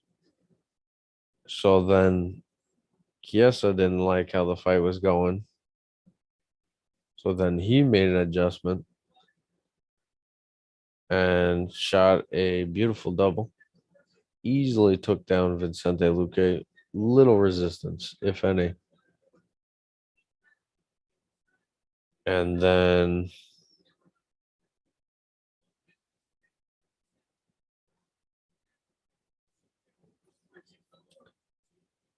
from the takedown, Chiesa, beautiful grappling exchanges, transitions that he immediately got to the back and was trying a can opener, a skull crusher, a rear naked choke variation where he's locking his hands. He didn't have his hand forearm under the chin of Vicente Luque, which is a death sentence. So he just kept prodding and prying, literally, and trying to create space, creating opening. And Vicente Luque ain't going out to a neck crank like Conor McGregor did against Khabib. And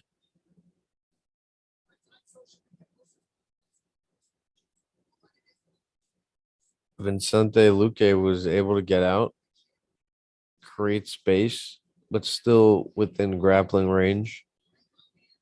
Chiesa left his neck exposed and was in a turtle position, a north-south position from the knees.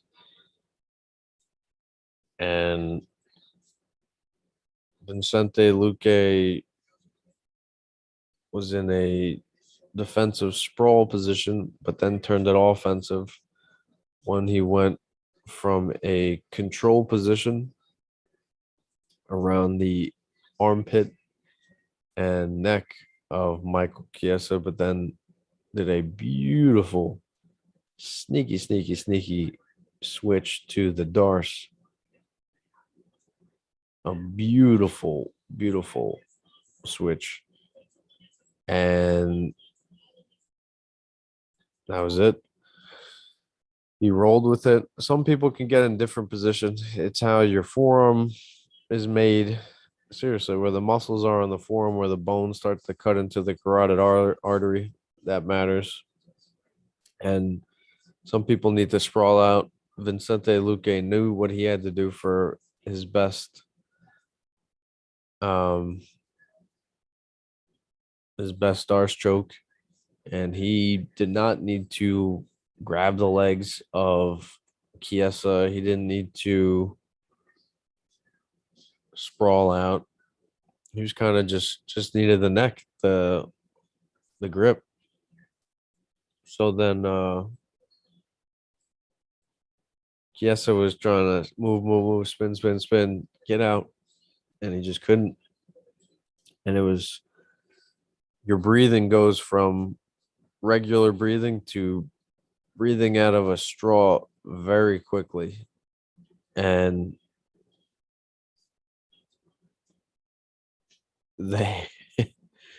when you're about to pass out, it's like somebody put their thumb over the straw and you lose complete oxygen. And panic can set in, which you can lose oxygen faster. The key is to stay calm. If you look at anybody,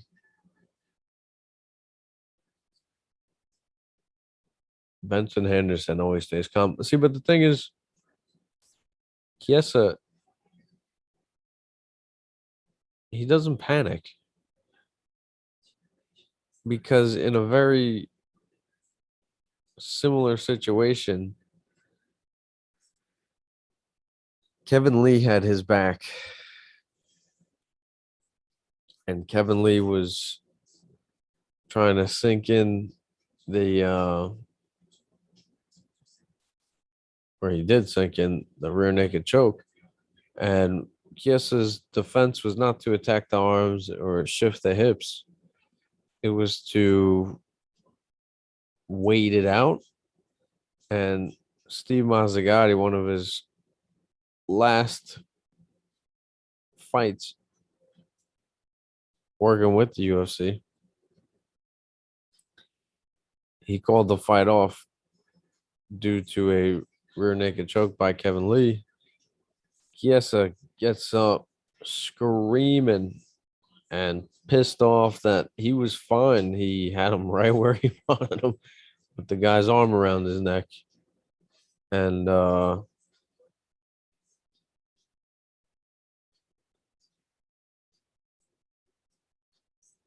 mean, but tonight he looked a little more panicked.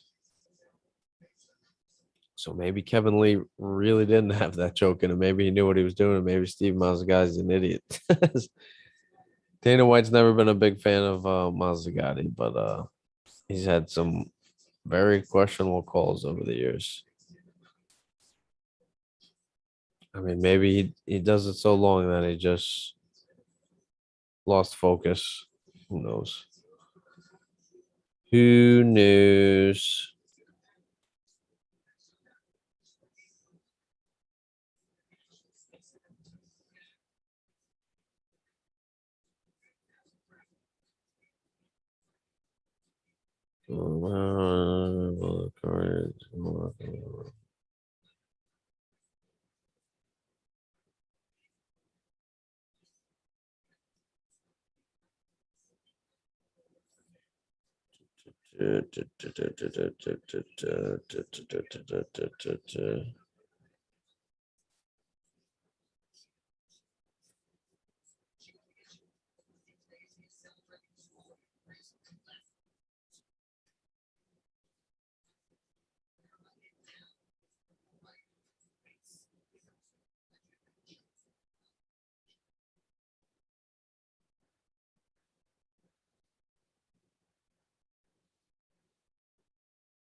Oh no.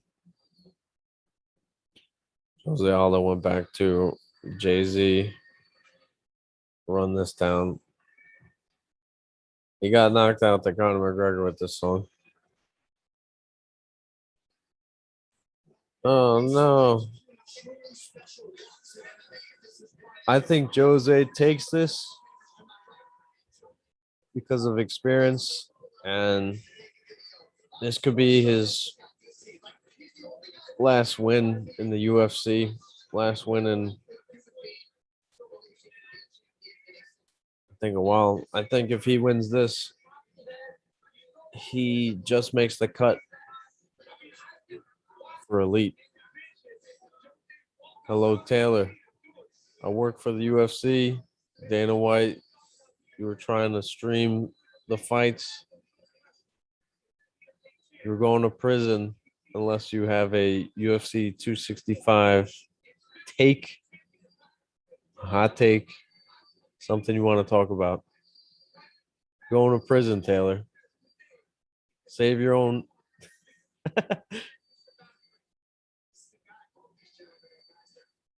Man, dirty motherfuckers. Oh, I cursed.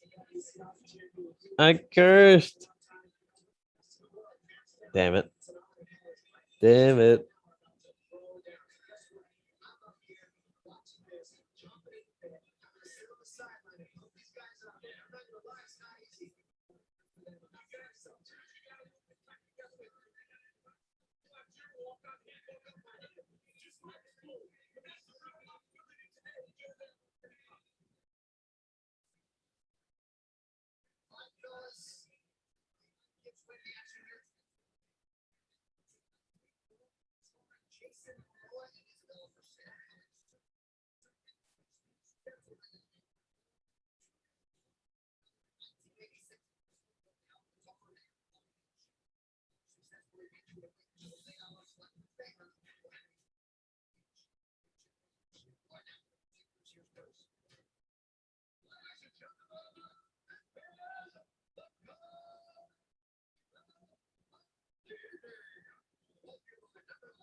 Oh my gosh. On the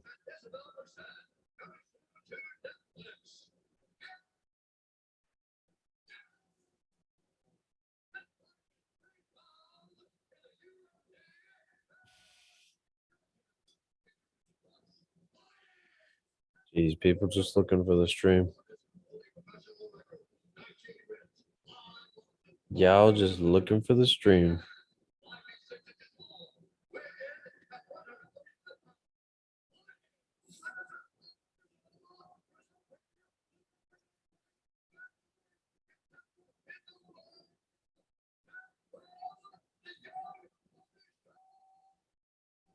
All right. I got Jose Aldo. There's a lot on the line with this fight for him. But again, if he gets this win,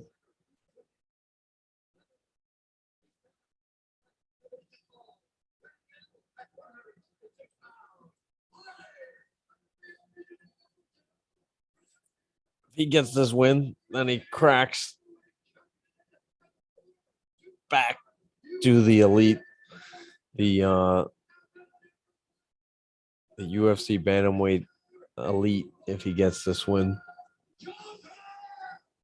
then he's got to deal with a Corey Sandhagen, a TJ Dillashaw, and that's not going to be fun for anybody. Because fans of Aldo, like your boy, don't want to see him get slaughtered.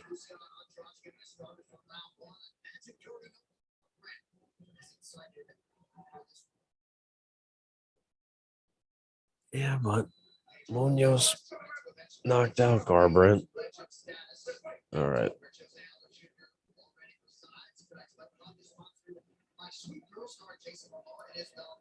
We'll keep the volume decent.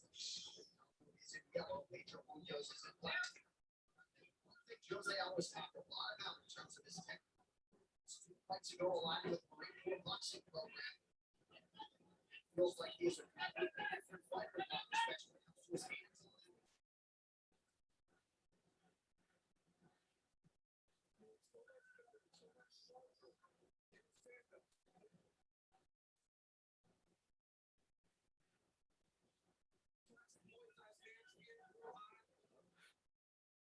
Man, Aldo beat. Huh?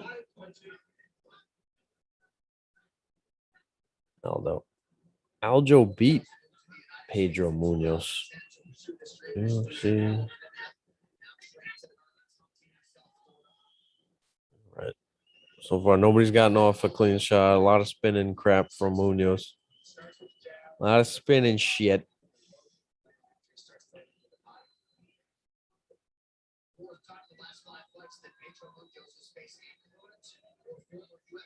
Let's see. Pulling up the banner with Aljamain Sterling.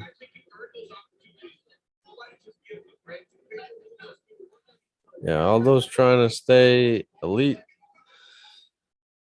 Him versus Rod Font would be tough. That would be the last fight I think Aldo could win inside the top 5. Nice shot. Nice shot. A shot of the fight. Aldo landed a beautiful right hand to the body of Pedro Munoz. Munoz seems amped. Aldo seems a lot more relaxed. And I mean, he's been on the highest of high stages. Woo! Beautiful knee from Aldo. I haven't seen him knee in a long time.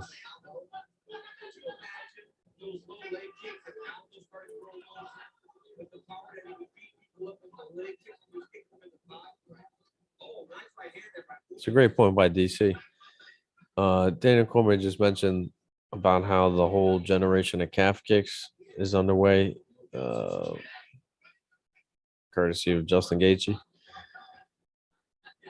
But he's saying if Aldo, instead of kicking the thigh all those years, i.e. Uriah Faber, Frankie Edgar, Chad Mendes, Cub Swanson, Mike Brown, Mac Danzig, all those years of kicking the thighs, if he just aimed a little lower to the calf, imagine all the damage. That's fantastic. It's a great take. I would love to see him throw some of those calf kicks. One of the main takes I've seen for UFC 265 this whole week was the Aldo's age, that he's only 34, and just the experience he possesses is unrivaled for another MMA 34-year-old. The high of highs and the low of lows, and then the rebirth. It's multiple rebirths. The rebirth following McGregor, the rebirth down to 135. It's incredible. Aldo is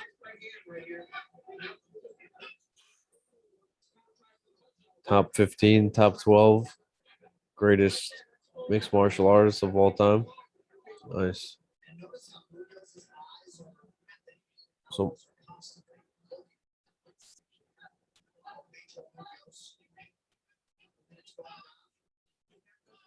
Anik makes the point. Munoz's target is above the shoulders, and Aldo's target is in the midsection.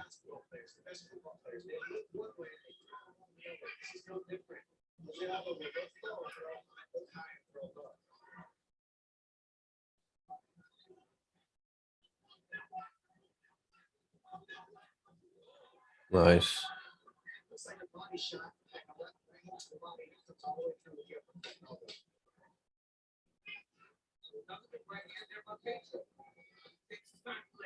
Hold his ground very well, Pedro. So much score on that round. Tonight's score came brought to you by Body Art, the official sports shirt of the UFC Round 1 today at AM PM.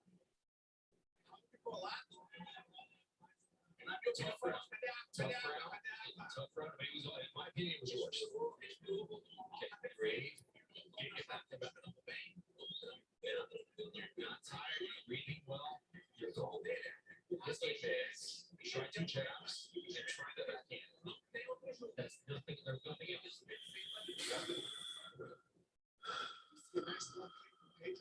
What's cool about Aldo's career trajectory is that he still has such enough tank in the physical, enough juice in the physical tank.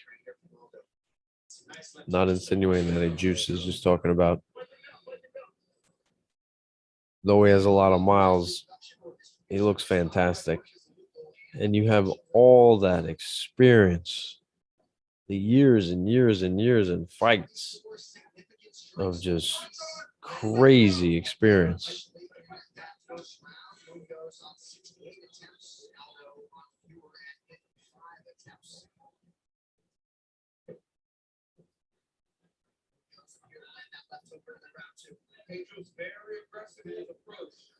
And again, the sport's so young that when we see something, it's the first time. So we don't know if Aldo is done. Though I'm saying it's tough. It's a tough road ahead. If he gets this win and he's dealing with a Rob Font, a Corey Sandhagen, an Aljamain Sterling, a TJ Dillashaw, a Pierre Degan, who we lost to already, it's tough. Is he gonna figure out more stuff as he keeps going? It's totally possible. It's that you have all the knowledge, like a Tom Brady, Drew Brees, Peyton Manning. You have all the knowledge. You just need your body to be there. You need your brain and your body to be in sync. And obviously, some athletes lean on performance enhancing drugs to try to make that match or coercion work a little better. But it's always nice when you see a natural Nancy and Aldo, who looks just shredded, even with the enforced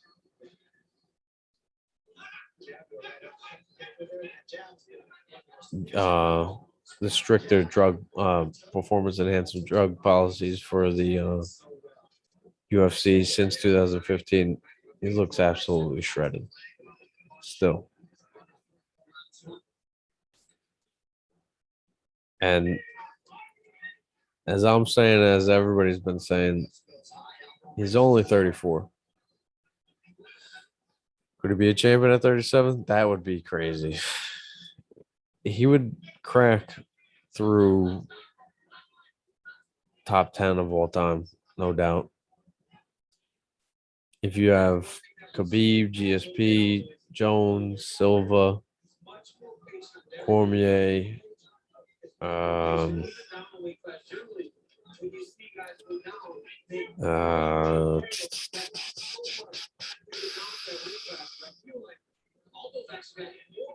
maybe Chuck Liddell,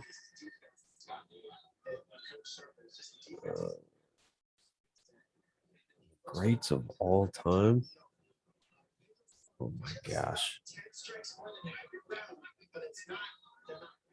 just like read strikes for all the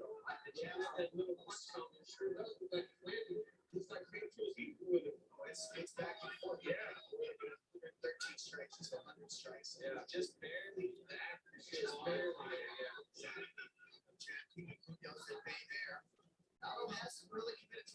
Trying to think. Greatest of all time. People would argue Matt Hughes, Fyodor's got to be in there.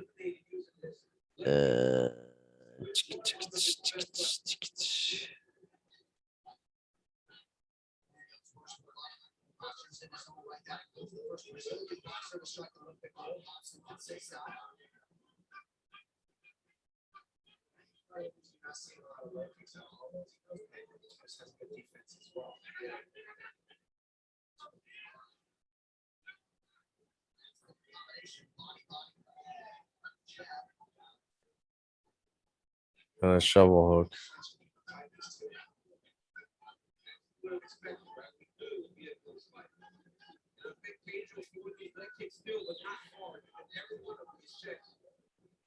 Man, Aldo looks big. He looks big compared to Pedro Munoz.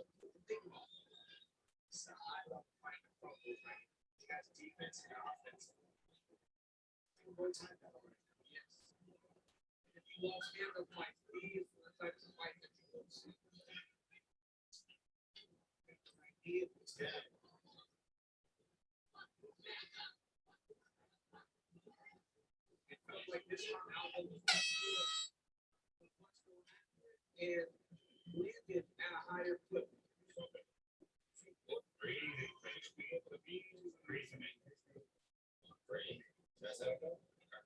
Yeah, so it's crazy that Aldo turned into this point fighter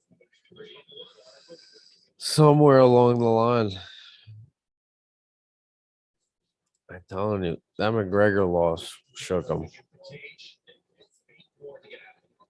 Just everything is post McGregor for Aldo and pre McGregor. Undefeated for 10 years before McGregor. And then just turned into this boxing, point fighting, looking to just get a victory. I mean, that was disappointing. After that round with Munoz, he raised his finger, holding number one to the sky, like, I'm winning or I won that round. Like, Aldo used to not consider it a win until there was a finish. The Chad Mendez's, the Uriah Faber fights. But then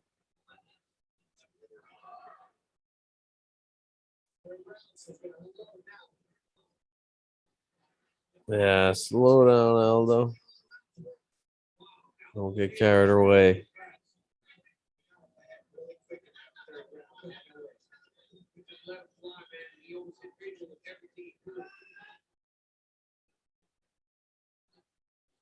Jack's doing what's opening up page right now. He's keeping the pressure, staying in the face, but the headline's got to show just a little bit as well as it was Jack's.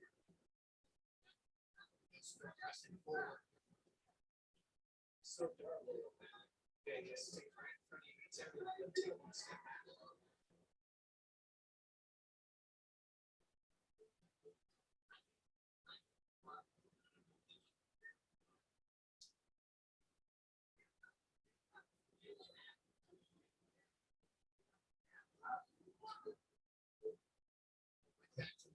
To a body.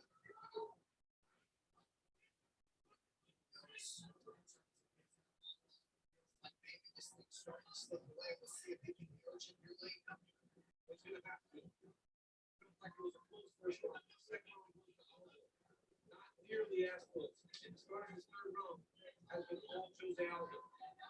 Extremely close. The third round, he got a little ahead. I think Pedro's going to have to pick it up the second half of this round to even it up.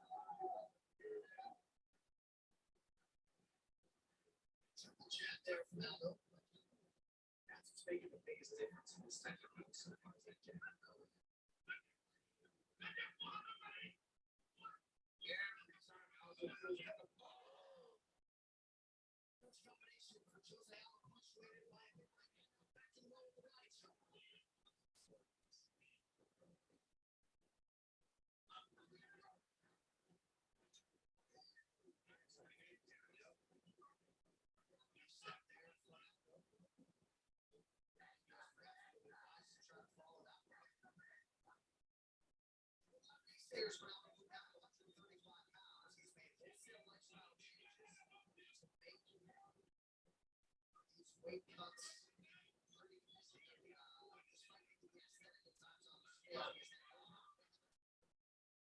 There you go, DC.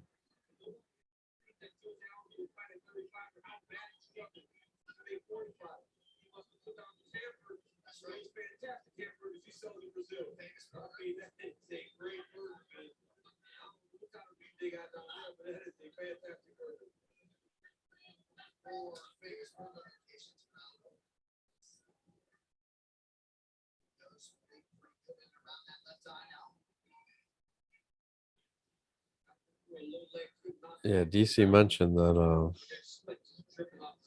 it'd be nice to see Aldo throw those instead of thigh kicks to the calf. And he just threw one of those and he dropped Munoz with that. Let it go, right? He continues to do that over and over, even though it's not being successful. It's just something different. He's trying to have a game to switch it up. It's not game to same strikes, try something different, catch it off guard. When Aldo lets his hands go, Jose Aldo, with a wealth of on-ground experience, has now set his personal best for significant strikes landed in a UFC fight.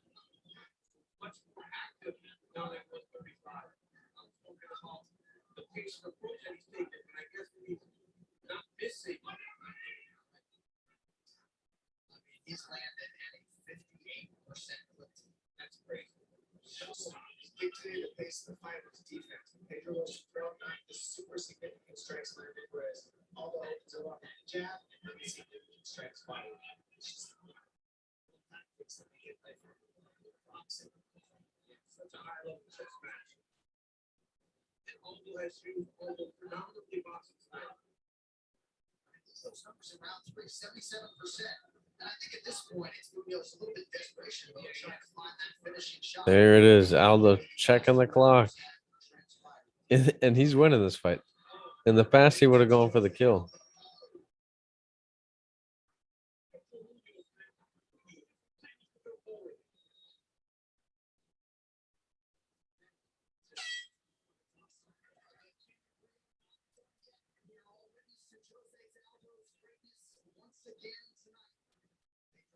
Game started fairly strong. Eventually took over the fight replay. All right, there you go.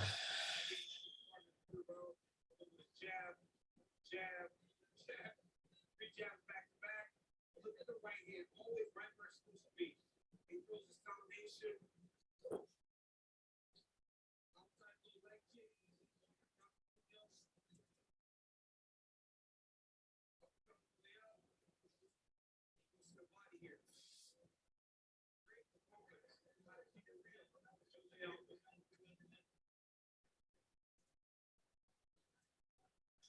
So all indications are that Jose Aldo will emerge victorious. Came in number 5 in the world at bantamweight. He's the over 2-time UFC featherweight champion. And if his hand is raised, it will be a 30th professional win for the future UFC Hall of Famer, Jose Aldo. And perhaps even more importantly, it'll be 2 straight at 135 pounds, which gives him definite momentum since fighting Fury on for the vacant UFC bantamweight title last July at UFC 2. What? The official decision is brought to you by Guaranteed Rate. Guaranteed Rate can save you money on your monthly mortgage payment. Visit Rate.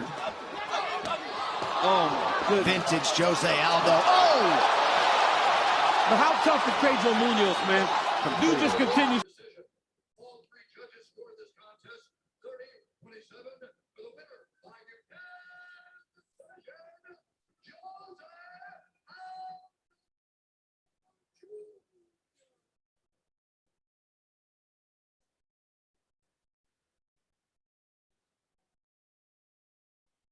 Yeah, that was an easy one.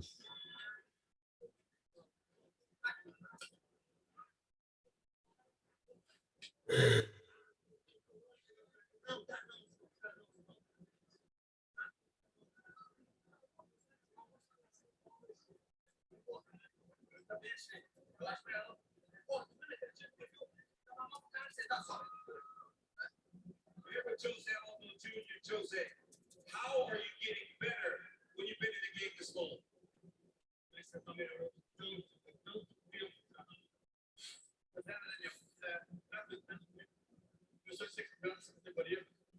Wow. That was good. Essa aqui é a minha fonte de inspiração para estar aqui hoje. Yeah, and I've been working a lot. I want to be a champion in this division. And I've been dedicating myself to 1%. That's why I'm here tonight. I mean, it was a striking exhibition. Let's take a look at it. You have won so many 5-round fights, but tonight you broke your own personal record for significant strikes landed. How does it feel to have that type of performance against such a tough guy in Pedro Munoz?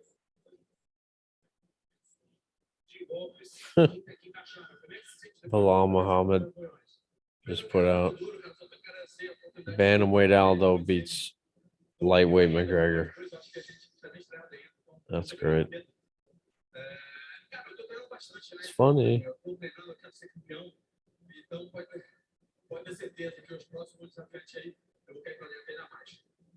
I take the opportunity to fight Pedro. He's a really nice guy. I've met him before. But I'm training a lot. I'm training harder and we do better. The next guys are going to see me more aggressively. Só grande, muito difícil, Brasil. Fala galera do Brasil, muito obrigado pela manchete positiva. O Flamengo, estão pelo caminho certo. Muito obrigado, pessoal, pela São Maria. Estamos juntos, Boxe Maria, melhor boxe do Brasil. Excelência, gosta do junto, hein? Valeu. Everybody in Brazil, Mr. Nemo, thank you so much. Everyone in the Marine Corps, thanks for the watching that you helped us, and thanks for the positive vibes. Ladies and gentlemen, the king of Rio. That's right, Aldo. That's right, puppy. 35 next month, but still proven to have a whole lot left, and perhaps will become a two-division champ before all is said and done. The 48th governor of the great state of Texas.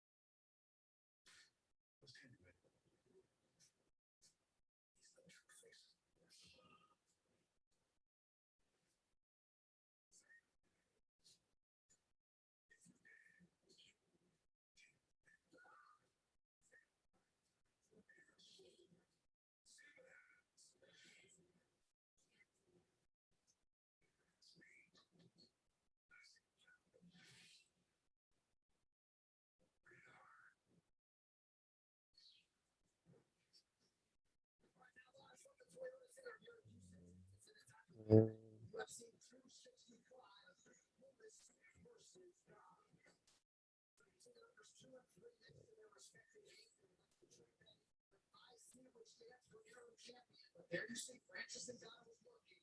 He is likely the most interested observer as to how this main event plays out tonight.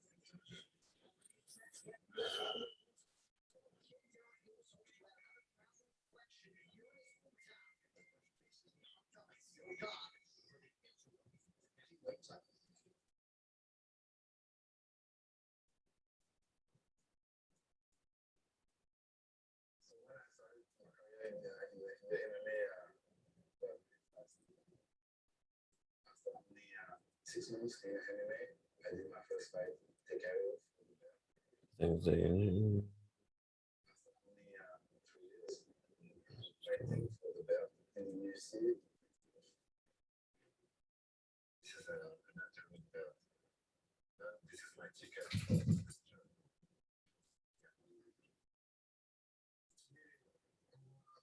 Fight the real belt.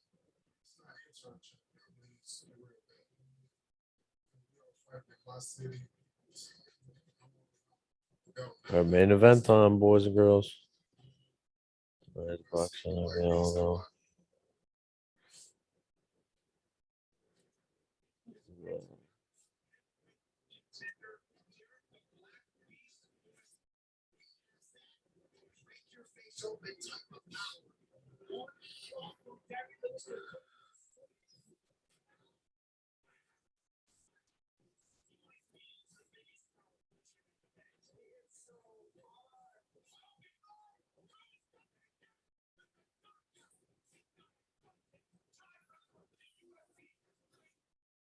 This is the most important fight in my career. It's taken years and years to just tell, but tonight, but it's the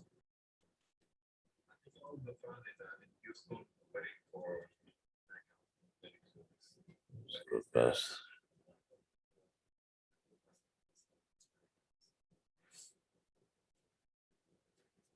To find a point of comparison for Cyril Gane in the UFC's heavyweight division. So fast, such a big man.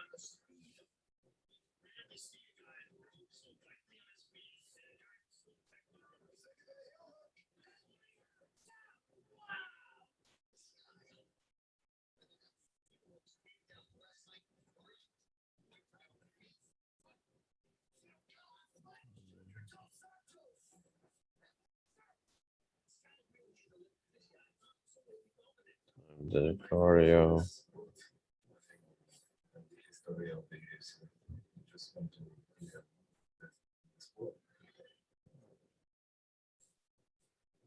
Well, it looks pretty when you do it, but I got that right hand. If I touch him one time, I know he's gonna fold.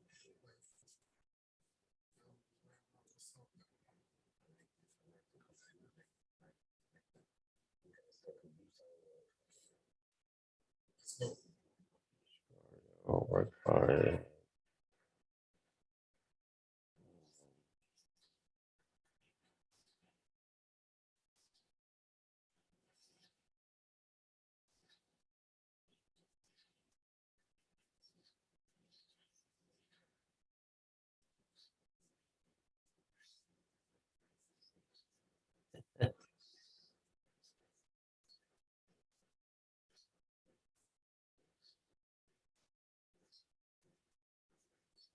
There is no doubt who is leading the mixed martial arts movement in France at present. Enter Silva, 31 years of age, not to know as a mixed martial arts pro. He only transitioned to MMA training totally in 2018.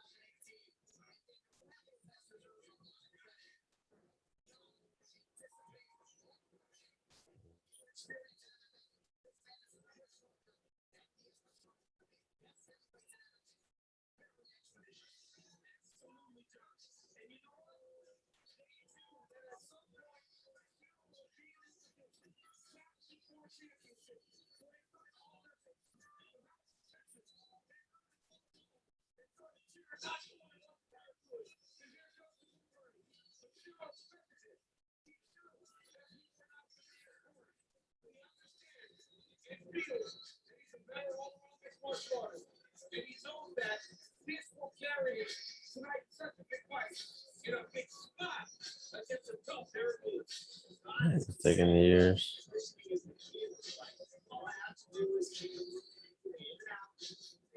Just a style of approximately. Was after that. Cardio was right. Cardio. That combos perfectly.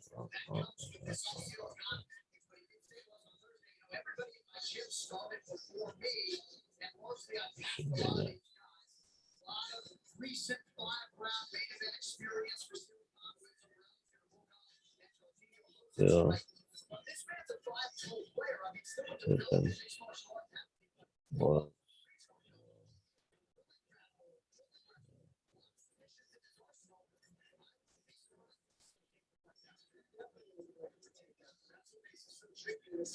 Derek Lewis has had a bad history to take him down and hold him there. That's the one way you can try to beat him. It's not easy to take it down there. Somebody can do it. It's going to be a gun, mixing in his kicks, his striking, and all the different weapons and all the different stances. If you're thinking about something else, you're going to put you on his left. All right, now the moment that these fans have been waiting for months. Derek Lewis is about to grace their presence.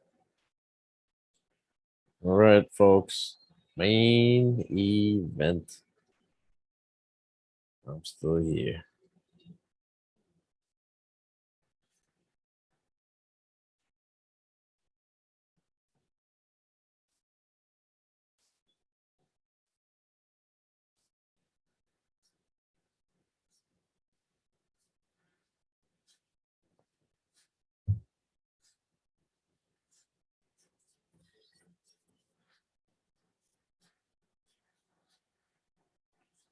Gotta go with the backwards hat.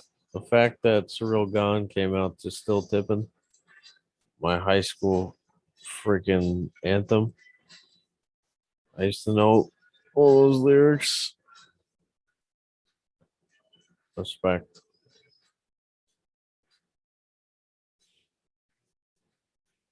I think Derek Lewis is coming out to a local musician's song that he's cool with. If you ain't cool with Slim Thug, you ain't cool with me. You're from Houston, dog. You gotta have Slim Thug walk you out. Man.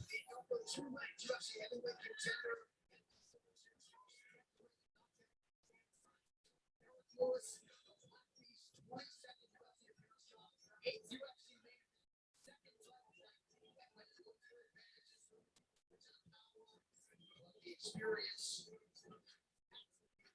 Conversation. Oh yeah, he's got double the amount of fights in this man. Don has about 20 fights. He's got about 33 fights. And you know, when you look at the matchups, because Derek Lewis has such experience, he makes it all up.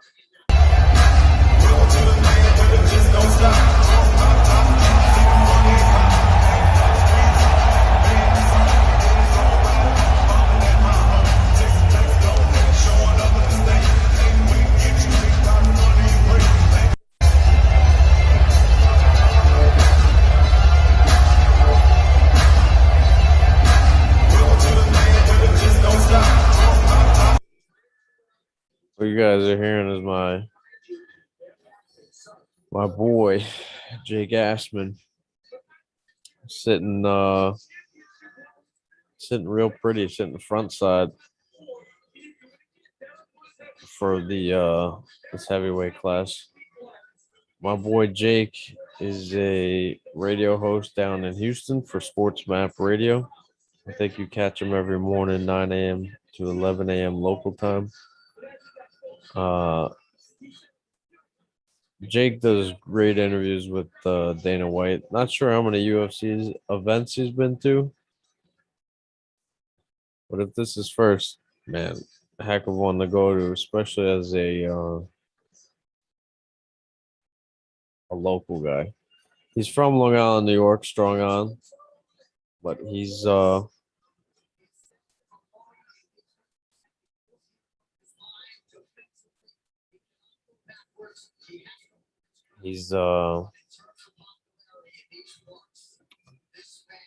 doing his thing. And respect to him. I appreciate anybody who's trying to learn more about the UFC.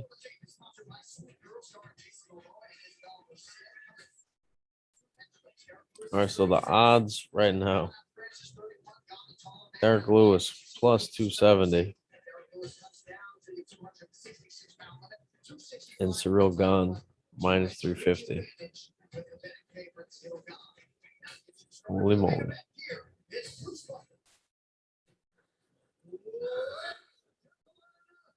So I was just happy the fight of the night that I thought was going to be was the fight of the night. It was even crazier than I thought. Vincent Luque submitting Michael Chiesa. I thought it was going to be like he gets out of submissions and he lands some bombs, but him turning the tables around and getting the submission is even crazier than what I would have thought. That betting line was a plus 700 to for Vincent Luque to get a submission. I don't know what the line is for Lewis and Gane to go the distance, but I think that's a safe bet. If you get out of this first round of Lewis's, I don't think Lewis is going to be able to get off his shots. He's going to have adrenaline dumps. He knows how to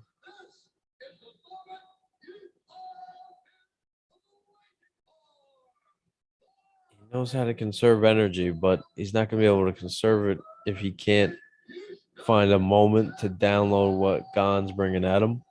And I think Gane, though Derek Lewis possesses time for the most UFC knockouts in history, I don't think anybody he's faced has ever been like Cyril Gane. Though he faced Francis Ngannou and he might have got a footwork lesson in that fight, and he still won. But Francis was in his own head, and Gane is not going to be in his own head. He's drinking his own Kool-Aid. That's definitely what he's doing. And what you notice more is the bigger these guys get, the more confident they are. Just in terms of the way they carry themselves. Because you think about it, any place they go, They are the baddest men, the toughest guys to every room, store, building they walk into. It's crazy. And that's why it goes without saying that the UFC heavyweight champion is the baddest man on the planet. You can literally kill anybody in a one-on-one fight. We're gonna find out if these guys are who's worthy of the Francis Ngannou fight, and if nobody, John Jones may slide in there. Stipe may get the winner of this.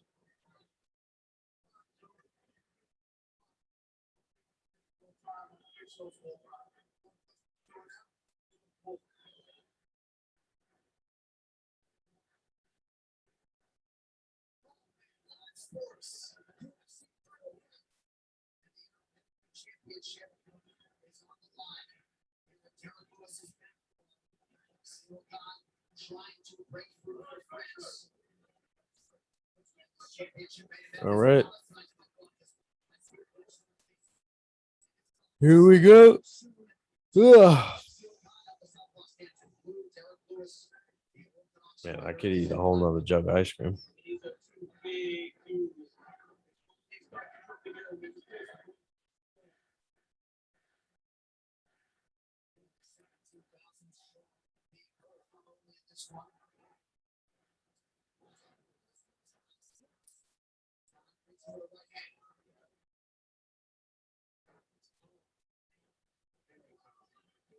Is a difference, right? Against Curtis Blades, the small octagon, Derek refused to go backwards and get pinned against the octagon because of the takedown. He's always inviting him in to let him come close so he can try to let his punch flow. Lewis giving a southpaw look here to Gunn, kicks the body.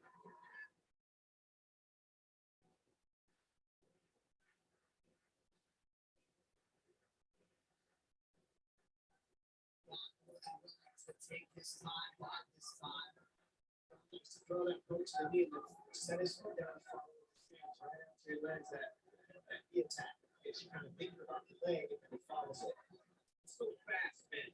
That is the issue that a lot of these guys are having problems with. Something out to, right? That he's in and out before they can return. These big, strong, hard-hitting techniques are having difficult time catching up with. Look at Derek Lewis right there, 3, 4 minutes. And then he just goes in and out before Derek can even load up the punch to go. Yeah, gone. It'd be wise to chop down the tree to slow down any movement that Lewis would have just to increase the advantage of movement, range, distance, and footwork that all slide on their gun. Ultimately, for Derek Lewis, it's about getting one in. Lewis has always been fairly measured, though, in round one in his career. Second round finishes. Let it go.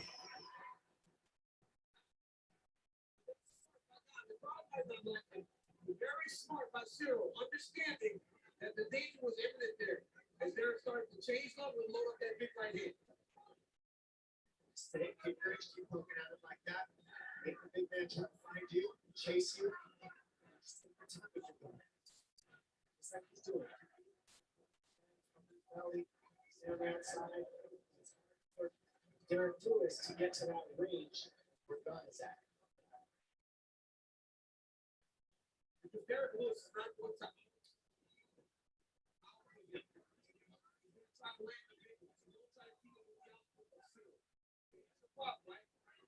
Derek Lewis time. Cyril's too patient, too calm.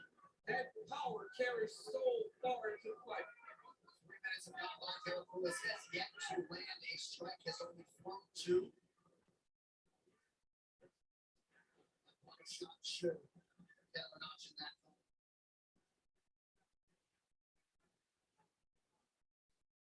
DC looking over to make sure that the stingy statisticians in one.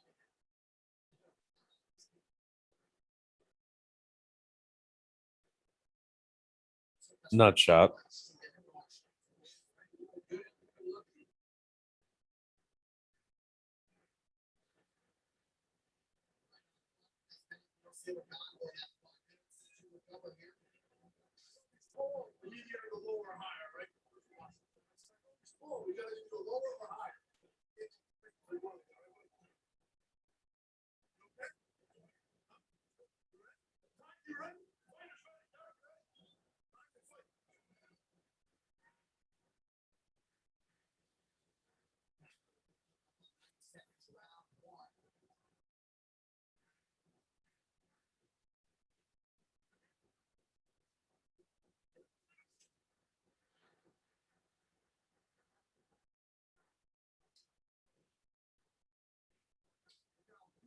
got that left leg up there, man.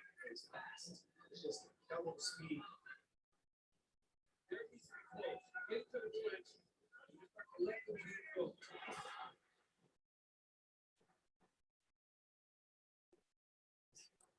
It's like crazy.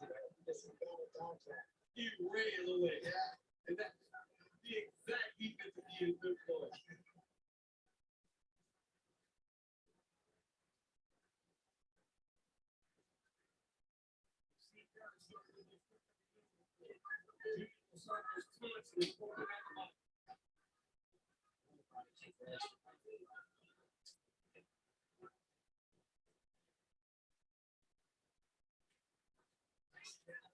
Right hand for Tom behind the left ear of Lewis.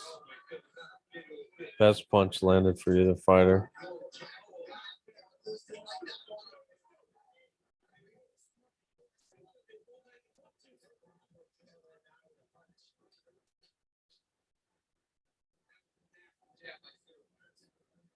did not look like the punch I put one.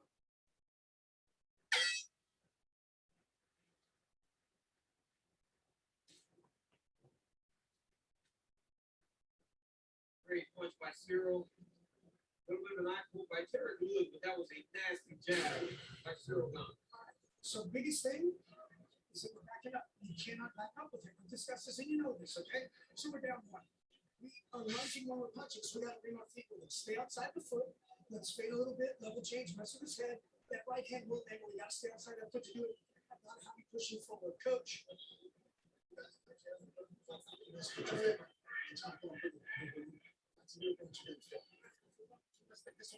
Tu me montres le bas, tu montes juste le bas droit, et on est bon, tu montes le bas gauche, et on est bon. Respecte pas son bras, il le fait travailler. Ça va mieux donner ou pas? So I speak French, and Cyril Gane's coach was saying, "Don't be fooled by Derek Lewis." So that eye poke still affecting Cyril Gane, still trying to rub it out a little bit. Let's go, And Bob Perez with some pointed advice in the corner of his longtime pupil Derek Lewis. They want to feint some level changes start as well. They want to feint level changes and forward pressure. And clearly, Derek Lewis wants to, but as you can see, Gane switching out. He can't just, he doesn't want to just move forward for a reason. There's something he's seeing from Gane that's throwing him off. It's probably speed on it. And power like that. That's not even hard, man. It's not like Cyril's just touching me. Last, and guess what else, right? The last time Derek Lewis saw like this, right? A guy that was supposed to have power. It was Francis. And his power is what deterred Francis from letting his hands go. Cyril Gane is showing no hesitation in his approach. So that itself may even cause Derek. It's not showing him that respect that Derek usually earns from his opponents. Right?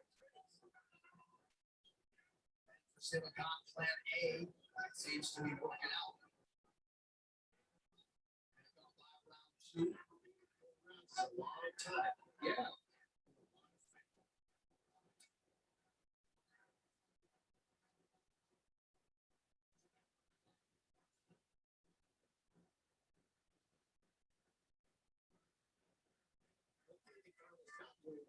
Really a crazy pace though. The pace isn't super high to make Derek this time. Derek got his hands and he's trying to extend his arms to evade. A little bit of here.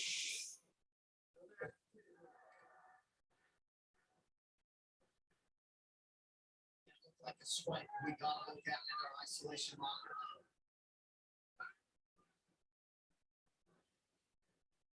That's right, Cruz. It's not like he's putting a crazy high pace on Derek Lewis. So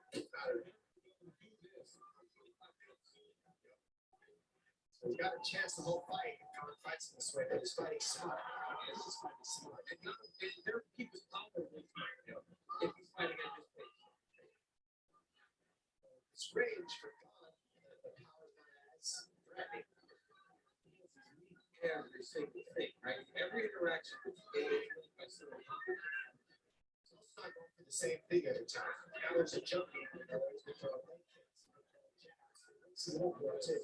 This is not where you want to especially if your back's with the pitch, you better start to let his hands go. Don seems to have the strength advantage in these Yeah, situations. right? Like, I mean, I think also more technical, right? He has a better understanding of his clinch position. Now he lands that big knee right there. Look at him just swinging those knees. Open the hip, drive the knee down to the five.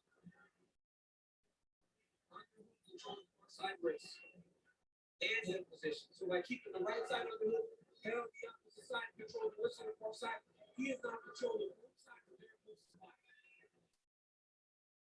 So that's going to go in round two. Derek Lewis has felt the pressure all week. A lot of us have not seen him of that disposition, Daniel. Hard to quantify if that has been a factor to the slow start because Lewis has been measured early. It's hard, right, John? Because I know how hard it was for me when I was fighting in Houston. 3 hours away. Dealing with family, trying to come to the fight. Derek is dealing with that just in time. So maybe as the fight goes, he'll work his way into letting himself go a little bit more.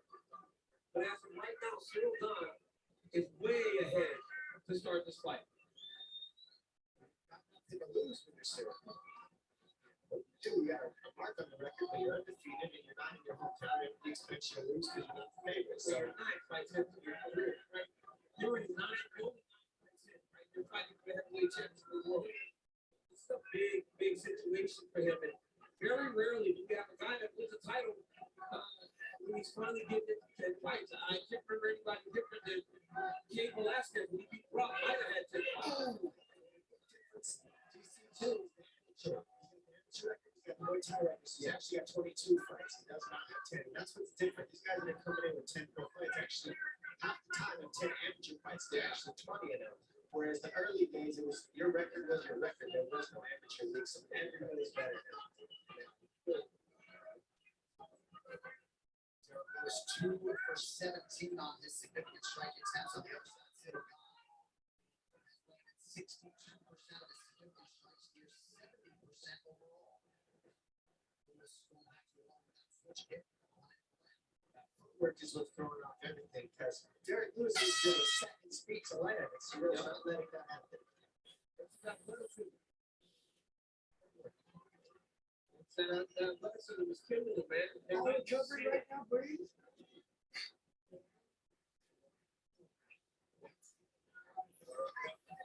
So down 2. Once again, I don't have much different to say except we gotta keep cutting off. We gotta push forward. Once again, when we're fighting a kicker like this, he's gonna keep pushing forward, find his range, he's gonna keep scoring. Look for him to start going to the head a little more this round, I think. Every time you're feigning, he's scared to death of you. Every time you're feigning, he's biting. And we're not capitalizing. We're staying too far out. Big penetrating step coming inside there.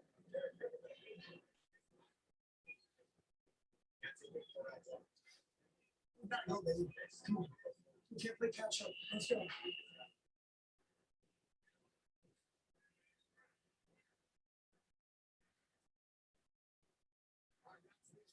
E3, the official protein snack of the UFC.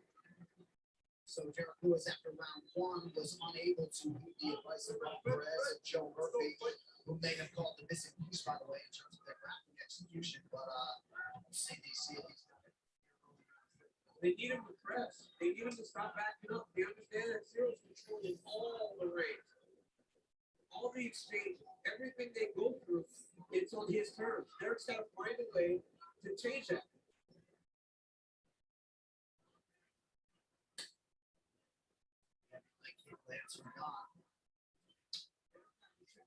Oh.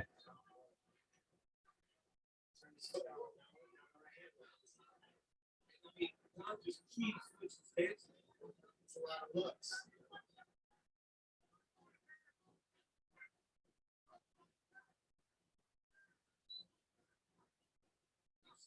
Scoring well for a big guy. It really is a sight to behold. And this crowd just sort of waiting with bated breath just to have someone to respond to. Understand that it only takes one. It only takes one for Derek Lewis.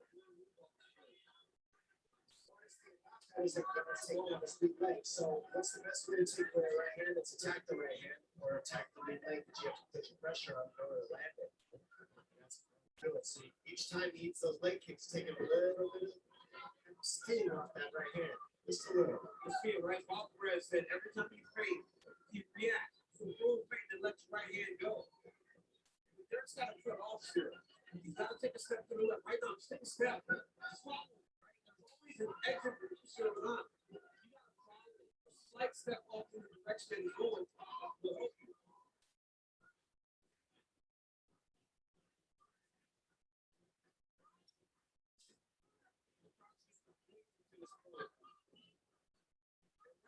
They're all the man to their seat, but right now, Cyril Gane is not giving them an opportunity to involve themselves and help to carry Derek Lewis for his championship fight. That's effectively due to these passes with his footwork, his movement, his accuracy, 36 to 38 leg strikes. Lead him with an elbow there, just missed.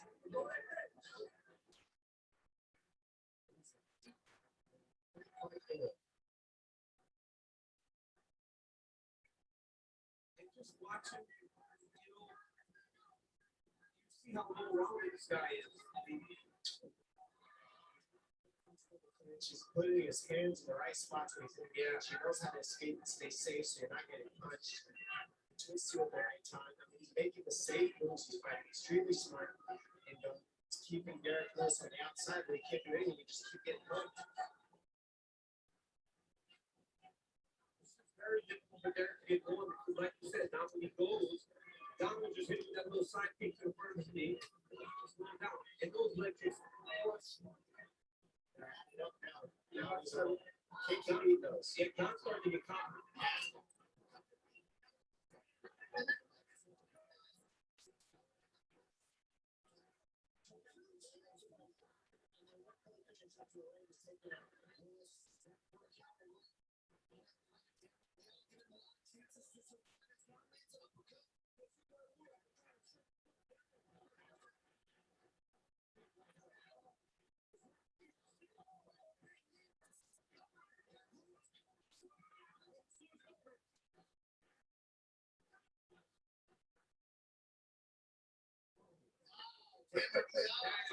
Interrupts the action to get Derek Lewis.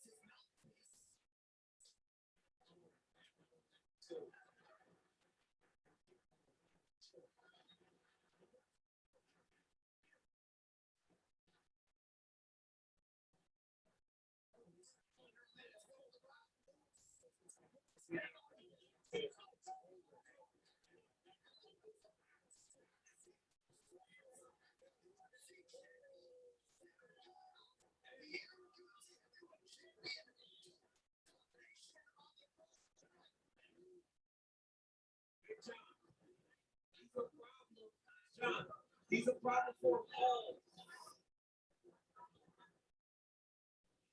This fight replay is brought to you by Emerald Character since 1872 as they attend to Derek Lewis.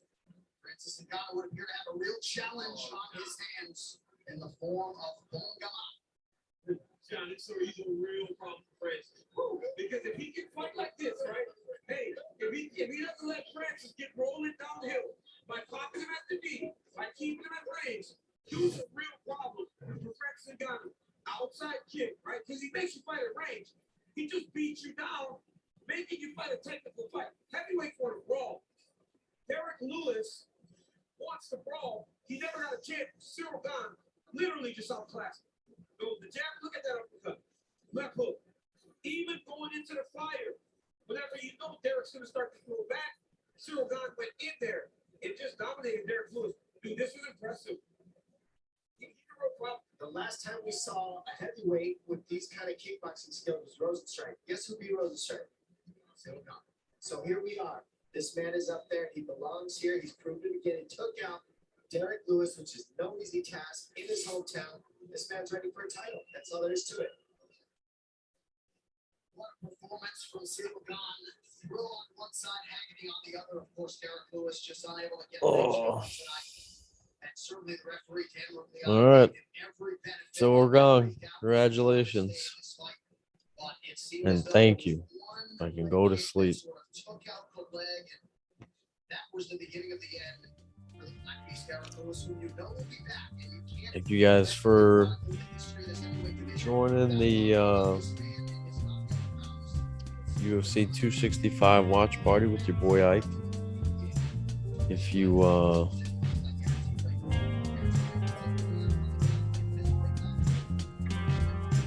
that's right. We ain't posting this. This is way too long. But ladies and gents, your boy Ike is out of here. I'm gonna say good night, good luck, get lucky, do whatever you gotta do.